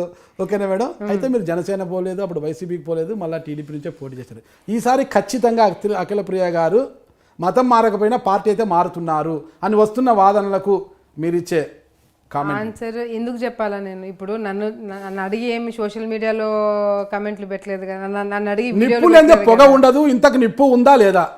నాగరాజు గారు ఏమి లేకుండానే ఇన్ని క్వశ్చన్లు మతం గురించి మాట్లాడుతున్నారు, గొడవల గురించి మాట్లాడుతున్నారు, ఎవడెవరికో నాకు ప్రాబ్లం ఉందని మాట్లాడుతున్నట్టు వాళ్ళకి ఇష్టం వచ్చినట్టు వాళ్ళే స్టోరీ ఒకటి క్రియేట్ చేసుకున్నారు. నేను ఓడిపోయిన తర్వాత ఇంకా తెలుగుదేశంలో ఉండడం వేస్ట్, నేను వైసీపీకి వెళ్ళాలి అని విజయమ్మతో మాట్లాడినానంట. విజయమ్మతో మాట్లాడితే ఆమె ఇంటికి రమ్మనిందంట, నేను పోయినానంట. ఆమె కాఫీ ఇచ్చిందంట, వార్తకతో మాట్లాడానంట, వీళ్ళందరితో మాట్లాడానంట. అంతవరకు స్టోరీ నడిచింది, నేనేం కమెంట్ చేయలేదు. ఇంకా లాస్ట్కి ఈయనకి విప్ ఇచ్చినారని చెప్పి ఇంకా నేను వస్తున్నానని చెప్పి ఆయనను కన్విన్స్ చేయడానికి విప్ ఇచ్చారని కొంతమంది, నాకు డోర్స్ క్లోజ్ అయిపోయినాయని చెప్పి ఆయనకి ఇచ్చారని చెప్పి కొంతమంది, ఇట్లా రకరకాల స్టోరీలు వాళ్ళే పెడుతున్నారు. ఒకవేళ అఖిలప్రియ గారు వైసీపీ కండువా కప్పుకుంటే సిద్ధంగా ఉన్నా, మేము సిద్ధంగా లేము ఆమెను ఆహ్వానించడానికని గంగుల నాని అడిగినారు. ఎందుకంత రియాక్షన్, ఎందుకంత? అసలు నేను పార్టీ మారుతానని నేను చెప్పినానా? నాకు విజయమ్మ ఫోన్ చేసింది కానీ, లేకపోతే నేను విజయమ్మకు ఫోన్ చేసినా ఎక్కడైనా బయటికి. టీడీపీలో సరైన స్థానం లేదు, ఇక టీడీపీకి భవిష్యత్తు లేదని అఖిలప్రియ గారు భావిస్తున్నారు, అందువల్లే పార్టీ మారాలనుకుంటున్నారు. నేను చెప్తాను చూడండి, అంటే ఈ క్వశ్చన్ నన్ను ఎన్నికలకు ముందు అడిగినా నేను ఆన్సర్ చెప్పినాను. నేను పార్టీ మారట్లేదు, ఎందుకు మారారా, నేను ఇవన్నీ చేసుకున్నాను. భూమా నాగిరెడ్డి గారు చనిపోయిన తర్వాత నంద్యాల కానీ నేను ఎంతవరకు చేయగలిగినానో మంచో చెడో నేను చేసుకున్నాను. ఇక్కడ ఎందుకు మారాలని చెప్పి ఒక క్లారిటీ ఇచ్చినాను. ఇప్పుడు మళ్ళీ అదే టాక్ వస్తుందంటే కేవలం ఓడిపోయినాను కాబట్టి నేను పార్టీ మారాల్సి వస్తే మాత్రం నేను మారను. ఇంకొక వేరే పెద్ద రీజన్ ఏంటంటే నేను మారతానే తెలియదు. కానీ 2024 ఎన్నికల్లో మీరు ఇదే సైకిల్ గుర్తు పైన పోటీ చేయబోతున్నారా? చేస్తానండి. ఎందుకు అంత డౌట్? నాకు అర్థం కాని ఏంటంటే అది అంత గట్టిగా ఇంతసేపు మీ ఇంటర్వ్యూలో వచ్చిన జోష్ ఈ ఆన్సర్ లో కనిపించడం లేదు. లేదు నాగరాజు గారు, నేను విసిగిపోయాను, అంటే టైర్డ్ అయిపోయాను కాబట్టి. అంటే మీరు ఈ క్వశ్చన్ ముందే అడిగితే అప్పుడు ఇంకా గట్టిగా స్ట్రాంగ్గా చెప్పేదాన్ని. నేను ఆన్సర్స్ ఇచ్చుకుంటూ వస్తున్నాను కాబట్టి ఈ క్వశ్చన్కి కొంచెం నేను వాయిస్ తగ్గించాల్సి వచ్చిందే కానీ ఒక క్లారిటీ ఇవ్వాలని చెప్పే కానీ వేరే ఉద్దేశం కాదు. కేవలము అంటే ఓడిపోయినాను కాబట్టే నేను పార్టీ మారాల్సి వస్తే మాత్రం నేను పార్టీ మారను. ఓడిపోయినందుకు పార్టీ మారాల్సి వస్తే ఇవన్నీ కాదు మేడం, పార్టీ మారుతున్నారు అటు బీజేపీ ఇటు వైసీపీ అని వస్తున్న వాదనలకు మీరు ఇచ్చే సమాధానం పార్టీ మారుతున్నారు లేదా 2024లో సైకిల్ గుర్తుపైన నేను పోటీ చేస్తానన్న స్పష్టత ఇవ్వగలరా? డెఫినెట్ గా అండి, డెఫినెట్ గా నేను అక్కడి నుంచి నేను తెలుగుదేశం పార్టీ నుంచి వచ్చే ఎన్నికలు నేను పోటీ చేస్తాను. ఆ జోష్ కనిపించడం లేదు నాకు, అప్పుడు ఆ డౌట్ వస్తుంది, నాకే డౌట్ వస్తుంది, ఇంకా ప్రజలకు డౌట్ రాదా? నాకు నవ్వు వస్తుంది, ఎందుకంటే నేను చెప్పేది ఏంటంటే బాధతో కూడుకున్న నవ్వా, నవ్వులో వస్తున్న బాధనా అనేది నాకు అర్థం కావడం లేదు. బాధ ఎందుకు పడాలా? ఓడిపోయినాను కాదు, అదే పార్టీ మారుతున్నాను. ఏంటి అసలు ఏ పార్టీ లేకపోతే వైసీపీలో నాకు మారుగా డోర్లు తలుపులు మూసేశారు. జగన్మోహన్ రెడ్డి గారు అమ్మ ఇప్పుడే మాట్లాడద్దండి, గమ్మని ఉండండి, అలా ఇప్పుడే అంత అవసరం లేదని ఆయన అంటున్నారని మీకు డోర్లు క్లోజ్ చేశారు. ఇక ఎలాగో బీజేపీ వైపు పులోమటు నిన్నటి రోజు మీ టీడీపీ 4 ఎంపీలు కాషాయం కండువాలు కప్పుకున్నారు కాబట్టి మీరు కూడా ఇప్పటికే జేసీ దివాకర్ రెడ్డి గారు, మీ పక్కన జేసీ దివాకర్ రెడ్డి గారు కావచ్చు, పట్టాల సుంతమ్మలు కావచ్చు, వీళ్ళందరూ కూడా టచ్లో ఉన్నారు. వారిలో ఒకరుగా అఖిలప్రియ గారు కూడా కాషాయపు కండువా కప్పుకోబోతున్నారేమో. నాగరాజు గారు ఎవరో పార్టీ మారుతున్నారని నేను మారడం కానీ, లేకపోతే తెలుగుదేశం పార్టీలో ఉన్నందుకు నేను ఓడిపోయినాను కాబట్టి పార్టీ మారుతున్నానని కానీ వచ్చే ఈ రీజన్స్కి అయితే నేను పార్టీ మారే ప్రసక్తే లేదు. ఏ రీజన్ కాదు మేడం, ఒక్కటే చెప్పండి, కెమెరా వైపు చూసి చెప్పండి. మీరు ప్రజలకు స్పష్టం చేయండి, నాపై వస్తున్న ఆరోపణలు కట్టు నాపై వస్తున్న ఈ మధ్య పార్టీ మారుతున్నట్టు వస్తున్న సోషల్ మీడియాలో వస్తున్న వార్తలు అవాస్తవాలు. నేను పార్టీ మారను, 2024లో సైకిల్ గుర్తుపై నేను పోటీ చేస్తానని గట్టిగా కెమెరా వైపు చూసి చెప్పండి ప్రజలను ఉద్దేశించి. నాకు అర్థం కాని ఏంటంటే అంత గట్టిగా నేను చెప్పడానికి ఇక రీజన్స్ ఏం లేవు. ఇప్పుడు వస్తుంది నిప్పు ఎందుకంటే పొగ వస్తుంది అనుకుంటున్నారు. సరే, నిప్పు లేదు, పొగ లేదు, ఏంది లేదు, అదే కదా ఉంది. గట్టిగా చెప్పండి, మీరు మీ కాన్ఫిడెన్స్ లెవెల్ చూస్తామేమో. కాదు, ట్రస్ట్ మీ, నా కాన్ఫిడెన్స్ లెవెల్స్ నేను ట్రస్ట్ చేయాల్సిన అవసరం లేదు. I'm not your voter, I'm a journalist. ఓకేనా? మీ ఓటర్లు మిమ్మల్ని నమ్మాలి కదా. మీ ఓటర్లను ఉద్దేశించి మీరు కాన్ఫిడెంట్ గా చెప్పండి కెమెరా వైపు చూసి. నేను అదే చెప్తున్నాను నాగరాజ్ గారు, నేను పార్టీ చెప్తా పార్టీ మారుతున్నాననే రూమర్స్ ఫస్ట్ ఆఫ్ ఆల్ నా దగ్గర నుంచి రాలేదు.